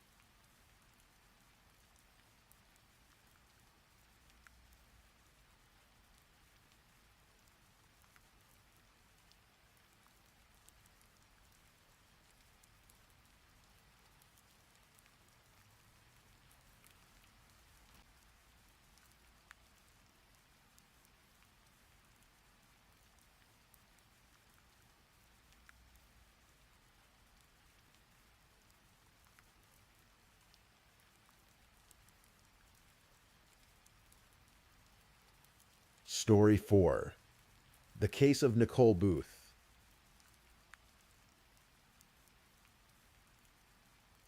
Tonight, I'm going to tell you another story. It is a true story, the kind that lingers long after it's over. The kind that matters, not because it is dramatic, but because it is human. It is the story of a woman, a mother, a person who deserved so much more than what she was given. It is a story that unfolded quietly, behind closed doors, in a small corner of northeastern Ohio, where the fields stretch wide, and the winters come hard, and life for so many is simply a matter of endurance. Her name was Nicole, and she deserved to be remembered.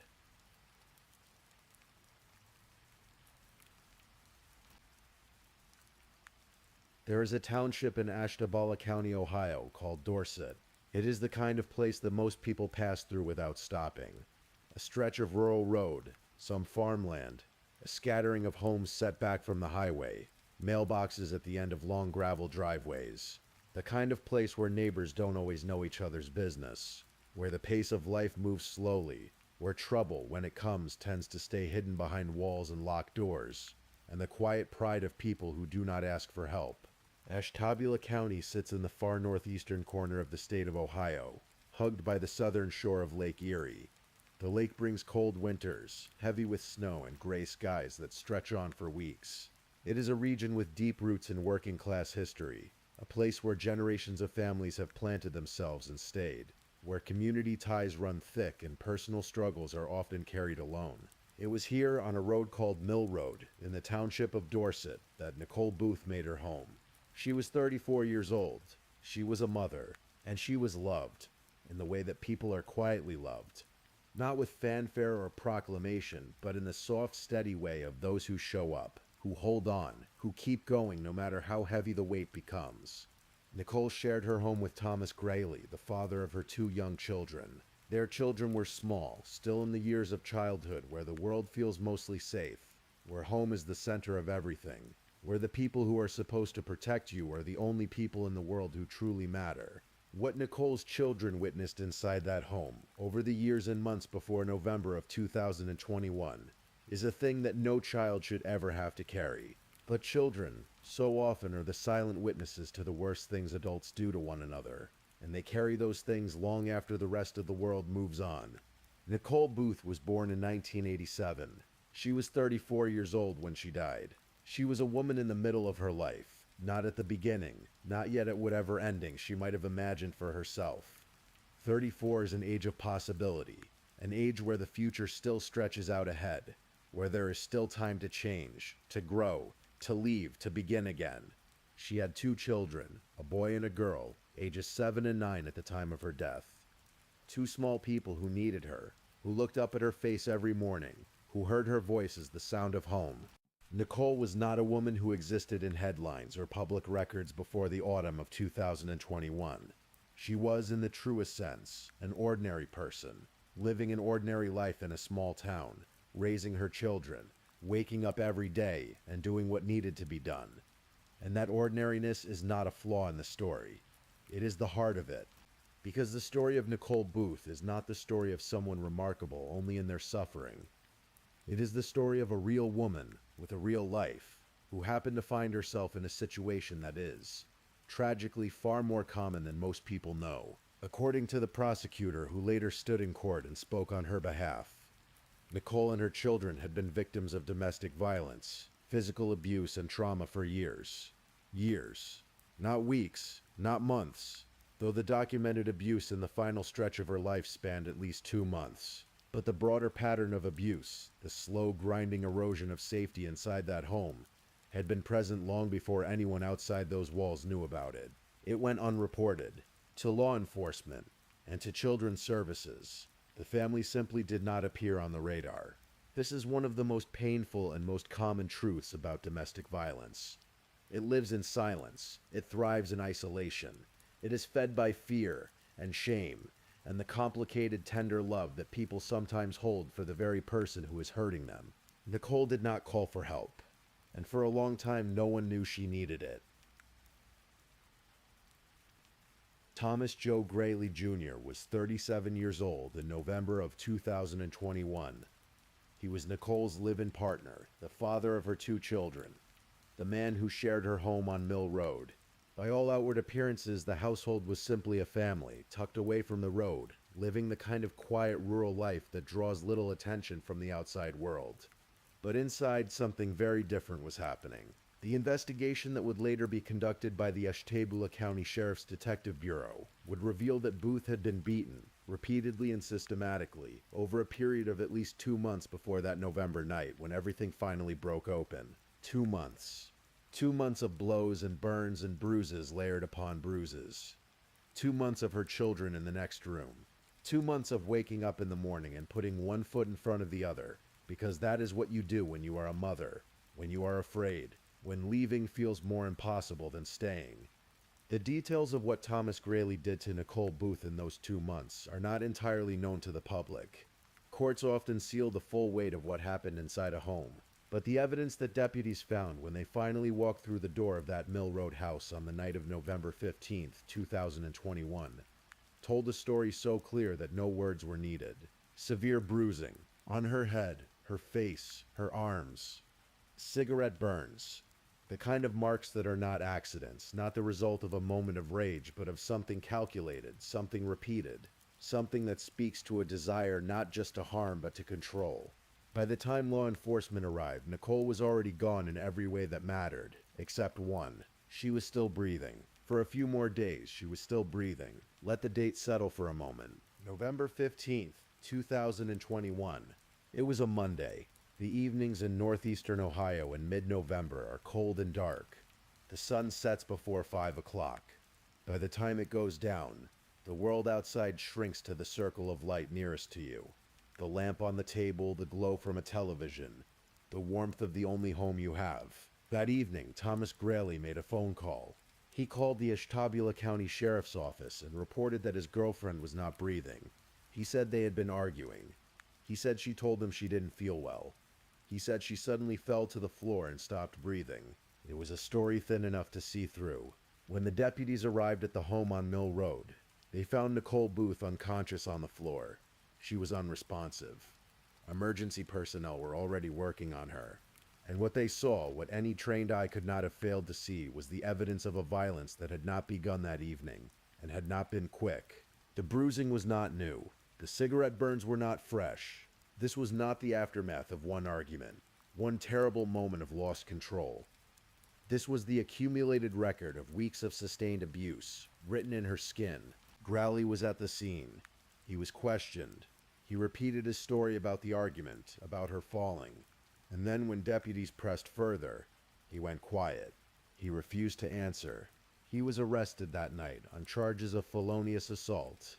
Nicole was taken by ambulance to University Hospital's Gauga Medical Center, a regional hospital not far from the scene, but her injuries were too severe for the local facility. She was soon transported to a hospital in Cleveland, where a team of physicians would work to hold her to the earth for a few more days. Her two children, who had been home when it happened, who had heard whatever they heard and seen whatever fragments of truth had been visible to them that night, were released into the care of a family member. They went to sleep that night in a different house. They did not know yet what the coming days would bring.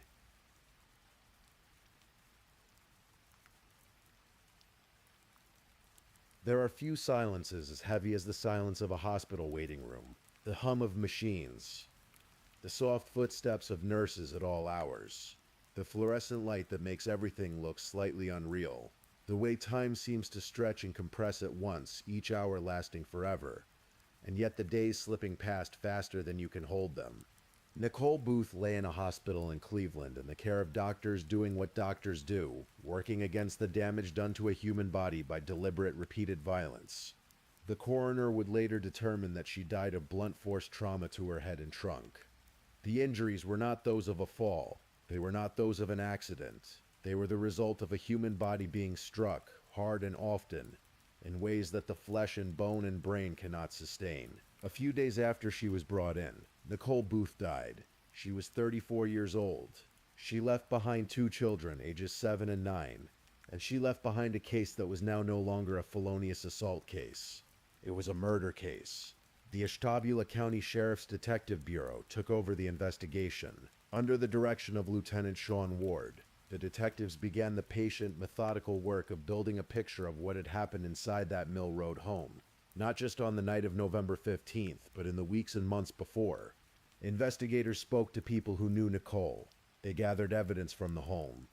They examined the medical records, the coroner's findings, the detailed and unambiguous language of trauma mapped onto a body. What emerged was a portrait of sustained abuse. The bruising was not from a single event. The burns were not from a single night. The injuries to Nicole's head and trunk were layered. Some older and healing, some newer, some fresh. Her body had been recording what was happening to her long before anyone outside that house had known to look. Prosecutors later said, in their statements to the court, that Nicole and her children, ages 7 and 9, had been living with domestic violence, physical abuse, and trauma for years. Years of it, silently, unreported to law enforcement, unreported to children's services, hidden in the way that so much domestic abuse is hidden, behind the ordinary face of a family, behind a front door on a rural road, behind the quiet that the world outside assumes as peace. Thomas Grayley was charged with aggravated murder. He was held in the Ashtabula County Jail on a cash bond of $500,000. He remained there awaiting trial as the legal process moved forward in its slow and deliberate way. At one point during the pretrial proceedings, the court ordered Grayley to undergo mental health evaluation and treatment, a common step in cases of this nature, a legal formality that does little to restore what has been taken. A trial date was eventually set for January of 2023, but it would not come to that. Jefferson, Ohio is the county seat of Ashtabula County. It is a small town, the kind with a courthouse at its center, a building that has stood for well over 100 years, that has witnessed the full range of human failing and human reckoning across generations. The kind of building where justice, imperfect as it always is, at least makes an attempt at form. On a Wednesday in late October of 2022, nearly one full year after Nicole Booth's death, Thomas Greeley Jr. stood before Ashtabula County Court of Common Pleas Judge David Schroeder. He was 38 years old. He did not go to trial. He pleaded guilty to aggravated murder in the beating death of Nicole Booth, the mother of his children, the woman who had shared his home, who had trusted him enough, or feared him enough, to stay for years despite whatever was happening behind those walls. The plea was the result of negotiations with the prosecution. In exchange for the guilty plea, Greeley was sentenced immediately, 25 years to life in prison. Judge Schroeder presided over the hearing. There was no long trial, no parade of witnesses, no weeks of testimony laying bare the details of what Nicole's final months had been like. The case was resolved with a single word from the man who had ended her life: guilty. Chief Deputy Terry Moisio, speaking on behalf of the Sheriff's Office, took a moment after sentencing to acknowledge the work of the detectives who had built the case. He thanked Lieutenant Sean Ward and the Detective Bureau for what he called their hard work, the quiet, unglamorous labor of piecing together the truth from the evidence left behind in a small house on Mill Road. Thomas Greeley was transferred from the Ashtabula County Jail to an Ohio State prison, where he will serve his sentence, eligible for potential release no sooner than 25 years from the date of his sentencing, if the parole board should ever see fit to grant it. He will be in his 60s before he has any chance of walking free.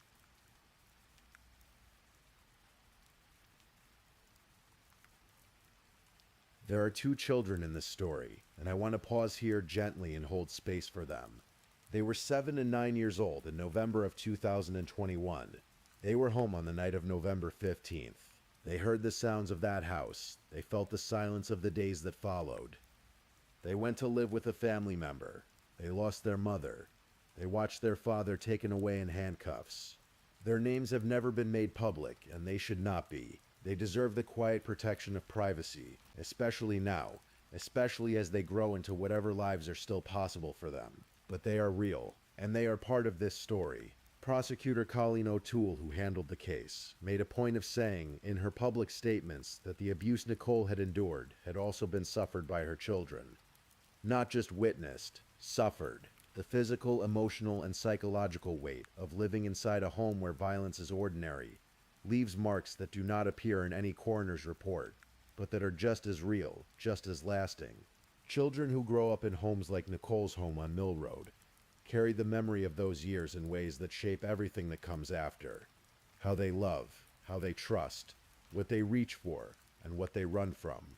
The research on this is extensive and heartbreaking, and none of it offers easy comfort. What those two children will need more than anything is time and steadiness, and people who show up for them quietly, consistently, without conditions. I hope they have found those people. I hope they are safe. One of the most common questions asked after a case like Nicole Booth's is, why didn't anyone know? It is a fair question, and it deserves a careful answer. Domestic violence is one of the most underreported crimes in the United States. The reasons are as varied as the people who experience it. Fear of escalation, fear of the children being taken away, financial dependence, emotional attachment, the complicated architecture of love and loyalty that does not simply dissolve because harm is being done. And then there is shame, the particular corrosive shame of believing, on some level, that what is happening to you is somehow your fault, or your secret to keep. In small rural communities, the silence around domestic violence can be even deeper. There are fewer resources, there is less anonymity. There are social pressures that make coming forward feel like a kind of exposure that is as frightening as the abuse itself. And in a county like Ashtabula, where families are often isolated by geography, where neighbors may be miles apart, the ordinary signals that might alert a community to trouble are simply absent. Nobody called. Nobody knocked on the door on Mill Road and asked if Nicole was all right. Nobody saw the bruises in time to do anything about them. This is not an accusation, it is an observation about how effectively abuse hides itself, how thoroughly a person in Nicole's situation can become invisible even to those who care about them. The prosecutor's statement that the abuse had gone unreported to both law enforcement and children's services for years is not a condemnation of Nicole. It is a statement about the conditions that allowed Thomas Greeley to do what he did for as long as he did it. Systems fail. Communities miss the signs, and women die in houses on quiet rural roads, far from anyone who could have helped. I want to say her name again. Nicole Booth. She was 34 years old. She was a mother of two. She was born in 1987, which means she was alive during all the same years that many of you listening to this were also alive.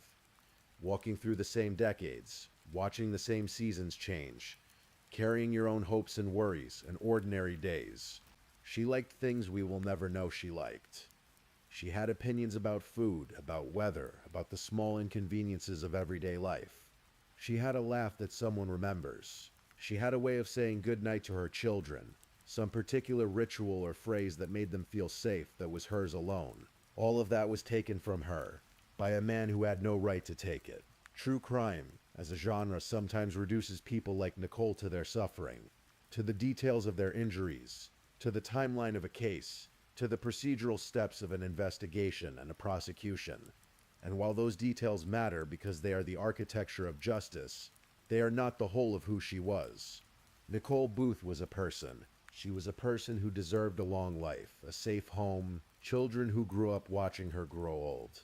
She deserved ordinary Novembers, year after year, the kind where nothing happens except the cold coming in and the leaves going down, and the kids coming home from school, and the evening settling quietly around a family that is whole.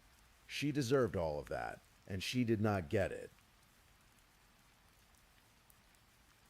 The night is quiet now. Wherever you are listening to this, the world outside has slowed, the sounds have softened, and the space around you is still. Stories like Nicole's are hard to hold. They remind us that danger is sometimes closest in the places we expect to be safest.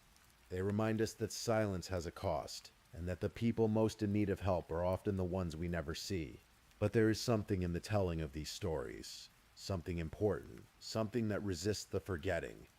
When we speak the names of people like Nicole Booth, when we sit quietly in the dark and hear the shape of their lives, we offer them a kind of witness. We say, we know you were here. We know what happened to you. We have not forgotten. And sometimes, just sometimes, hearing a story like this prompts one person listening, maybe you, to look a little more carefully at the people around them, to ask a question, to make a call, to hold the door open, literally or otherwise, for someone who needs a way out. If you or someone you know is in a situation like Nicole's, the National Domestic Violence Hotline is available 24 hours a day, 7 days a week. The number is 1-800-799-7233. You can also text START to the number 88788. There is help. There is always help, even when it feels impossibly far away. Rest now. Let your breathing slow. Let the story settle and then release it, the way you release a breath, gently, completely. You are safe. You are here. And tomorrow the world will still be asking you to pay attention to the people in it. Please, if you're still awake, let's move on to our last story.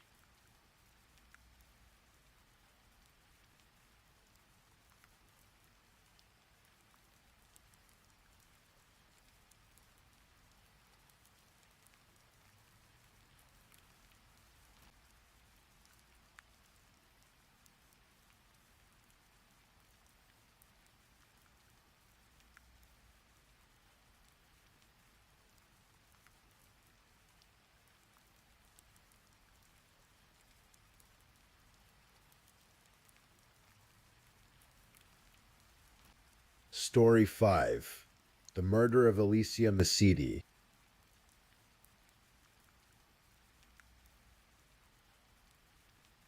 Tonight we are going to explore a story together, a true story. A story that, like so many of the ones we carry in this world, begins with a child and a home, and the quiet, ordinary hope that a life might unfold gently, kindly, the way a life should. But some stories do not unfold that way. Some stories take a darker turn, and in the telling of them, in the slow and careful laying out of the truth, there is a kind of justice, a kind of honoring, a way of saying to someone who cannot hear it anymore that they were seen, that they mattered, that the world knows their name. Tonight that name is Alicia Masidi. She was 14 years old, and she deserved so much more than what she was given. So we are going to sit with her story gently, and we are going to follow it from its beginning, all the way to its end, all the way to the moment when, after more than 11 years, justice finally quietly arrived.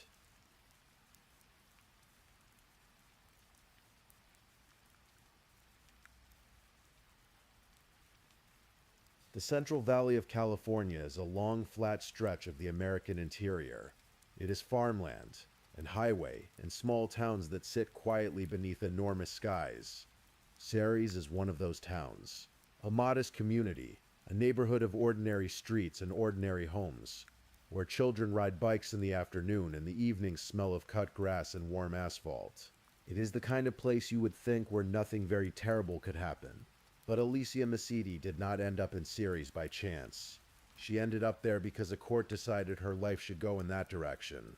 And that decision, made by people who were supposed to protect her, would cost Alicia everything. To understand how that happened, we have to go back a little further. Back to a family already fractured, already struggling, already carrying the kind of quiet damage that accumulates when people who should not be together stay together far too long. Alicia's mother was a woman named Roberta Allen. By the accounts of those who knew her, Roberta was a mother who loved her children deeply.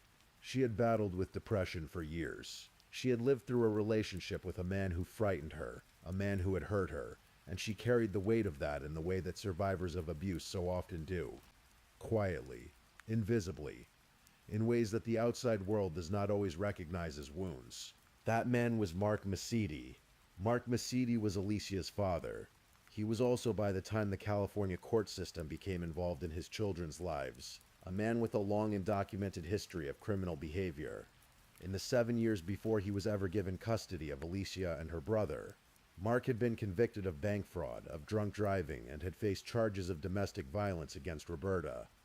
He had pleaded guilty to a lesser charge in that domestic violence case, and had been ordered to attend anger management classes. He had also failed to comply with court orders requiring him to attend drug and alcohol treatment programs. That failure had landed him in prison for a period of time for violating his probation. This was the record of a man who would eventually be handed the lives of 2 children. The family court process that led to this outcome was one that, to those who lived through it from the outside, felt deeply and profoundly wrong. Roberta Allen later described her experience of those custody proceedings as, in her own words, very angled toward Mark. She could not afford an attorney. Mark had one. And in the world of family court, that difference, that imbalance of resources and legal representation, can determine everything. A court investigator would describe Roberta as an unfit mother, citing her history of depression. A court-appointed children's lawyer, a woman named Johnny Herring, submitted a report to the presiding judge, a Santa Clara County Superior Court judge named Vincent Chiarello. In that report, Johnny Herring expressed her serious concerns. She recommended only a supervised temporary placement with Mark Mesiti, citing what she described as, in her own words, sufficient issues and risks to these minors. She had written, directly and plainly, that she was deeply concerned about both minors, especially Alicia. The judge read those words, and in November of 2005, he awarded Mark Mesiti full custody of Alicia and her brother anyway. It was a decision that Alicia's maternal great-aunt, a San Jose woman named Roberta Fitzpatrick, would never forgive. She would spend years writing letters to that judge, asking him to acknowledge that a mistake had been made. He would never respond. He would, over and over again, decline to comment. The family court could have saved Alicia, Roberta Fitzpatrick would say, years later, her voice still carrying the weight of it, but they sent her to live with a really evil person. In 2005, Mark Mesiti moved from the Bay Area to a house on Alexis Avenue in Ceres, California. He enrolled Alicia in Central Valley High School that September. Her records were submitted on the 15th of September, 2005, but Alicia never attended. Not a single day. Within weeks, a request was made to transfer her school records to a high school in Santa Cruz. And then nothing. No enrollment. No attendance. No record of a 14-year-old girl living any kind of visible public life. This is one of the most haunting threads of Alicia's story. She had been placed in her father's care by a court of law, and from the moment she crossed the threshold of that house on Alexis Avenue, she effectively disappeared from the world. No school, no friends who could later account for her days. No teacher who ever looked up from a roster and said, "Where is that girl?" We now know from what Mark Masidi himself would eventually confess in open court what was happening inside that house during those months.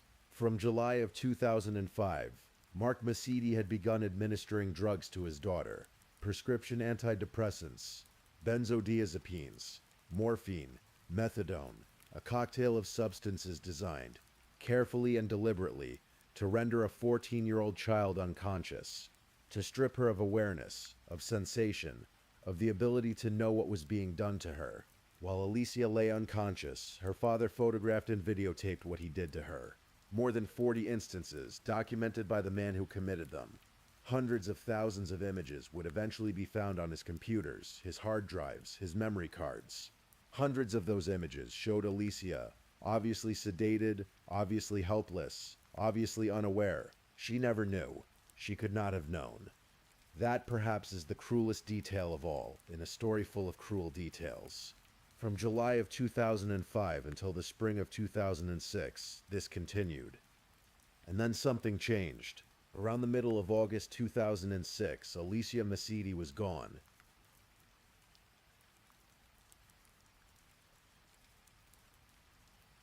On the 14th of August 2006, a woman named Shelley Walker, who was Mark Masidi's girlfriend at the time, flew from Los Angeles to Northern California to visit Mark at the Ceres house. 2 days later, on the 16th of August, Mark Masidi reported to police that his 14-year-old daughter had run away. His story was this. Alicia had, he said, traveled to the San Jose area on the 11th of August to visit a friend. She had then telephoned on the 13th to say that she had instead gone camping with other friends, but would not say where she was or who she was with. After that, Mark told police she had called periodically to check in, to let him know she was all right, but had never disclosed her location. It was the kind of story that on its surface might have seemed plausible. Teenagers run away. It happens. And Alicia, the story went, was a troubled girl who had not gotten along with her mother, who had some history of difficulty. But her mother, Roberta Allen, was not convinced. Not for a single moment. Roberta went to police and told them directly that she did not believe Alicia had run away. She suspected something far darker, something she could not fully articulate, but could feel with the fierce and terrible certainty that a mother carries in her bones. She pleaded for investigators to look more carefully. She knew. For a time, though, the investigation remained quiet. Mark Masidi maintained his story. He continued to claim that Alicia called him from time to time, that she was fine, just gone, a runaway, a troubled teenager who had chosen, as teenagers sometimes do, to disappear. Meanwhile, Mark Masidi packed up the house on Alexis Avenue and left Ceres altogether. About 6 months after Alicia was reported missing, he moved to Los Angeles. Months passed, then a year, then nearly 2 years. In October of 2008, Ceres police sergeants reached out to the local newspaper, the Ceres Courier, asking them to run a story in hopes that someone in the public might come forward with information about Alicia's whereabouts. Mark Masidi, all the while, was still claiming to know nothing of his daughter's fate. The case had gone quiet, but it had not gone cold. By March of 2009, investigators had begun to shift their approach. Nearly 3 years had passed since Alicia Masidi had been reported missing. Nearly 3 years of her mother's anguish, of a father maintaining his lie with the practiced ease of a man who believed he had buried his secret deep enough that no one would ever find it. Ceres police brought a cadaver-detecting canine to the house on Alexis Avenue. The dog's name was CJ. CJ hid on the backyard. A team of investigators moved in and began to dig. In the backyard of the house where Alicia had last been seen alive, just a few feet from the edge of the patio, wrapped in heavy black plastic sheeting and bound with duct tape, buried beneath feet of dirt, they found the remains of a child. Those remains were later identified as Alicia Masidi. She had been 14 years old when she died. She had been buried in her own backyard, in the yard of the house her father had rented, in the quiet neighborhood of Ceres, California, just blocks from an elementary school. She had lain there for nearly 3 years while her father told police she was fine, while he moved to Los Angeles, while he carried on his life. The date was the 25th of March, 2009, And on that same date, on the other side of the state, Roberta Allen's worst and most certain fear was finally officially confirmed. She had waited 31 months to know the truth. 31 months of hoping she was wrong, while being certain she was right. There is no name for that kind of grief.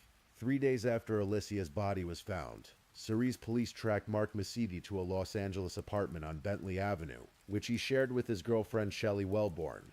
They obtained a search warrant. What they found there compounded the horror of what had already been discovered. Mark Masidi and Shelley Wellborn were running a methamphetamine laboratory in the same apartment where children were living. Both were arrested and booked on drug and child endangerment charges.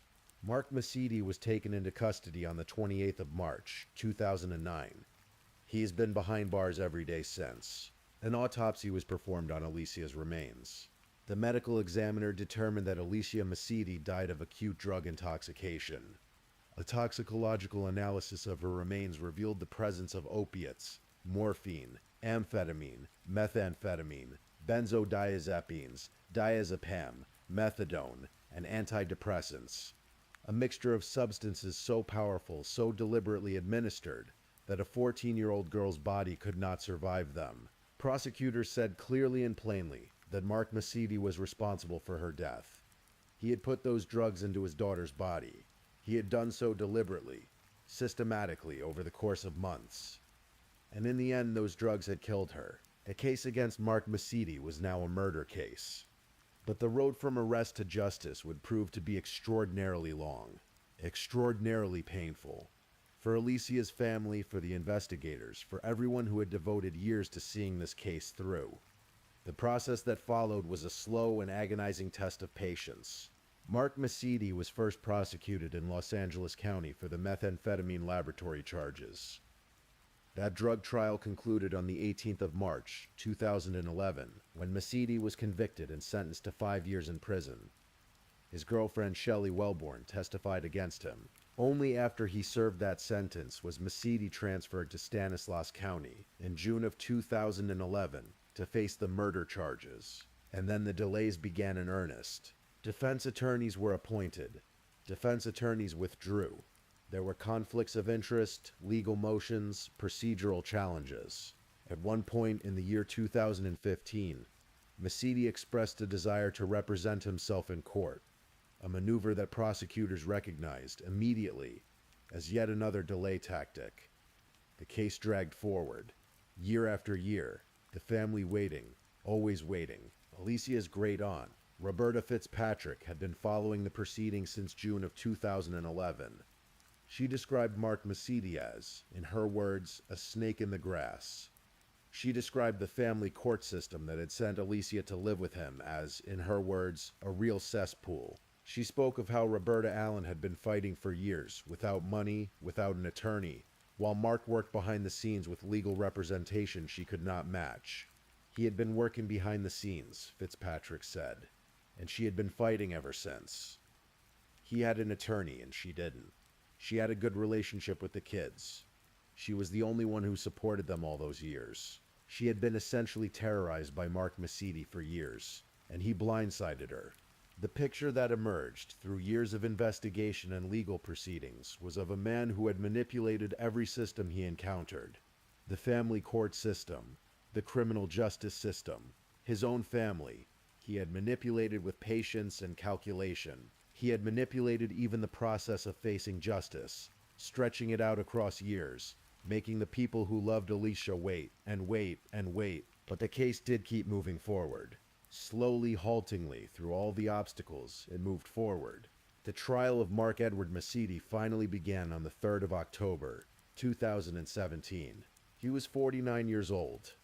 11 years had passed since Alicia died.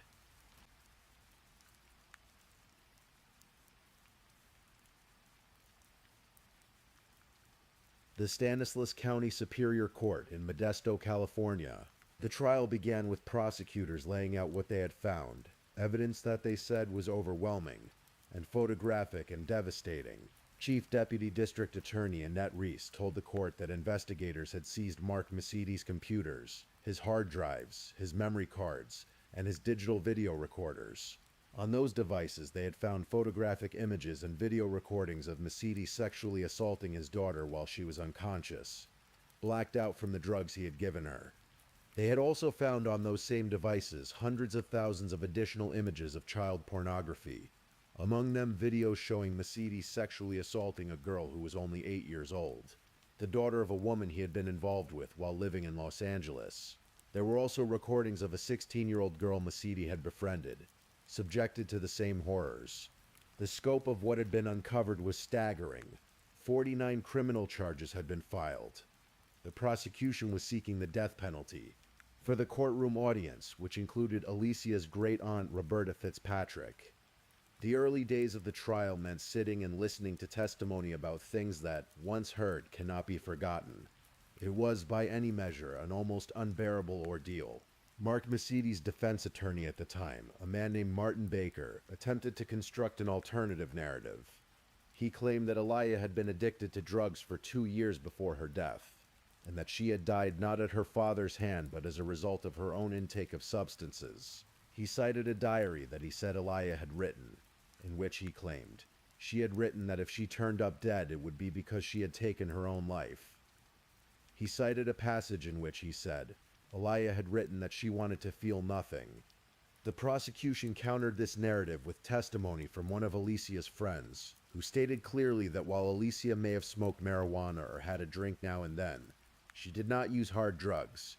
She was not an addict. She was a 14-year-old girl. The trial was expected to last for months.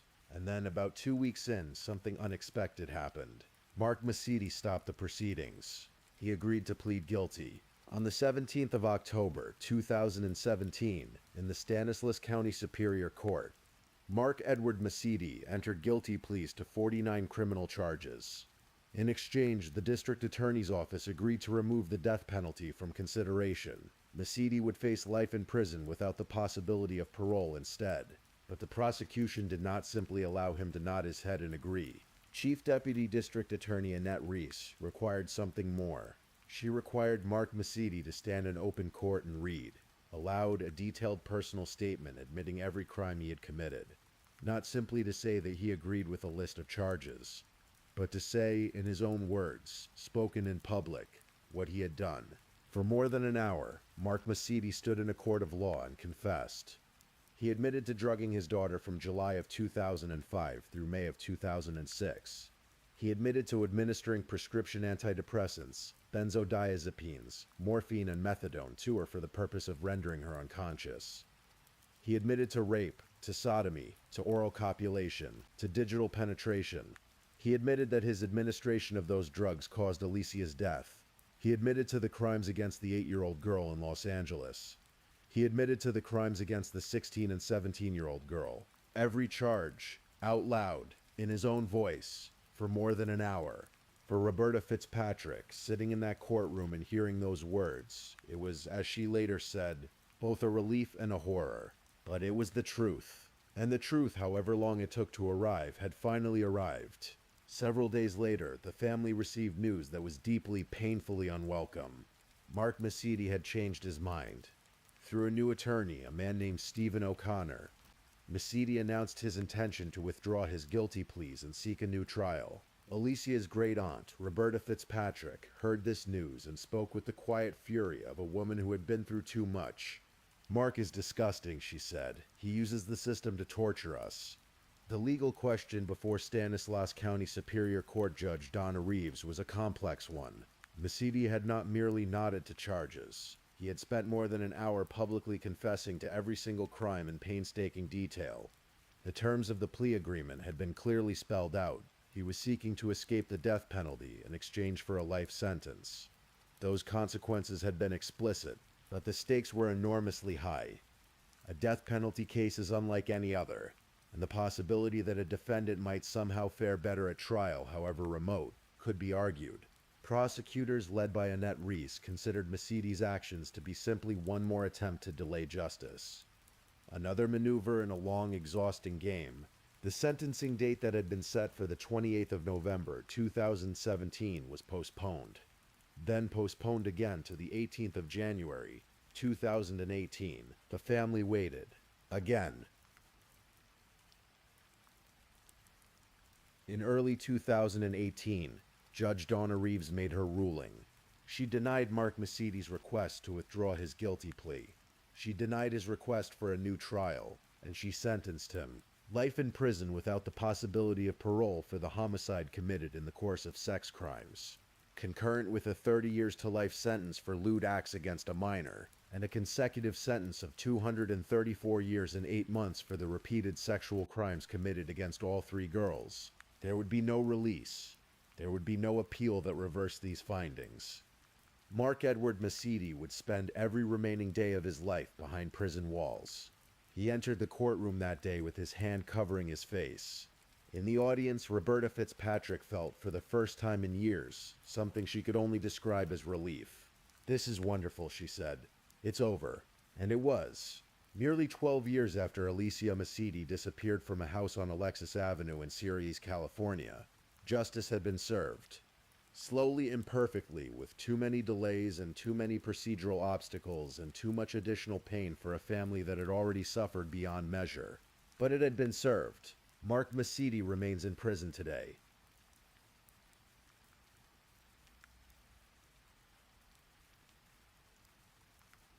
There are moments in any tragedy where we must pause and ask not only what happened, but how it was allowed to happen. How the systems that exist to protect children sometimes fail them so completely, so catastrophically, that a 14-year-old girl ends up buried in a backyard while the man responsible tells police she ran away. The children's attorney, Johnny Herring, had warned the court. She had put her concerns in writing. She had recommended only supervised, temporary placement. She had written, directly and clearly, that she was deeply concerned about Alicia. The judge had read those words and ruled otherwise. Investigators would note in the aftermath that the judge, Vincent Chiarello, was aware at the time he made his ruling that Mark Macedy had, in the 7 years prior, accumulated convictions for bank fraud and drunk driving, had faced domestic violence charges, had been ordered to attend anger management classes, and had been imprisoned for violating probation by failing to comply with drug and alcohol treatment requirements. He knew all of this, and he gave the children to Mark Macedy anyway. Roberta Allen had described her legal battle as very angled toward Mark. She had no attorney, she had limited resources. She had a history of depression which was used against her. The man she had once been in a relationship with, the man she had been afraid of, the man who had hurt her, had resources she did not. And in a system where resources and legal representation can determine outcomes, the scales did not tip in her direction. For years after Alicia's body was found, Roberta Fitzpatrick wrote letters to Judge Chiarello. She asked him to acknowledge the mistake. She asked him to say simply that he had erred, that the information available to him should have led to a different decision. He never wrote back. He declined to comment over and over again through years of press inquiries. He did not have the human decency to recognize the tragedy and to admit he made a mistake, Fitzpatrick said. The family court could have saved Alicia. This part of the story is not about assigning all blame to a single judge or to a single system. The failures were multiple, layered, systemic. They lived in the gap between a report and a ruling, between a warning and a decision, between what was known and what was acted upon. They lived in the inequality of legal resources, in the way that poverty and powerlessness can determine the fate of children, just as surely as the actions of individual bad actors. Alicia Macedy did not simply encounter one evil man. She encountered a series of moments where the systems designed to protect her looked away. That is the legacy of her story that matters most. Not only what one man did, but what the world around her failed to do. Alicia Macedy was 14 years old. She had, by accounts of those who knew her, the ordinary hopes and habits of a teenager. She had friends. She had a mother who loved her. A mother who knew from the beginning that something was terribly wrong, and who fought with everything she had to be heard.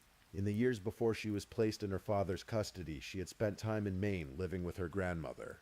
Roberta Allen had sent her there in 2004, partly out of fear that Mark would hurt her. Alicia had finished a school year there. She had returned to California in July of 2005. Just over a year later, she was gone. There is a detail from the trial that lingers, softly in the way that small things sometimes do. A friend testified that Alicia, despite everything, despite the chaos of her home life, despite whatever else she had been through, was not someone who used hard drugs. She was not that person. Whatever the defense attorney tried to claim, her friend knew the truth. She was a girl, 14 years old. She deserved to grow up. She deserved high school and bad first haircuts and music she played too loud and friendships that lasted decades. She deserved all of the messy, beautiful, ordinary things that 14-year-old girls deserve. She deserved to be safe. Her great-aunt Roberta Fitzpatrick carried her story for years, writing letters, showing up to court, speaking to journalists, making sure that Alicia was not forgotten. Alicia's mother, Roberta Allen, endured more than 31 months of not knowing before the cadaver dogs and the investigators finally gave her the answer she had already known in her heart. Both women, and every person who loved Alicia, lived through a kind of grief that is difficult to fully imagine.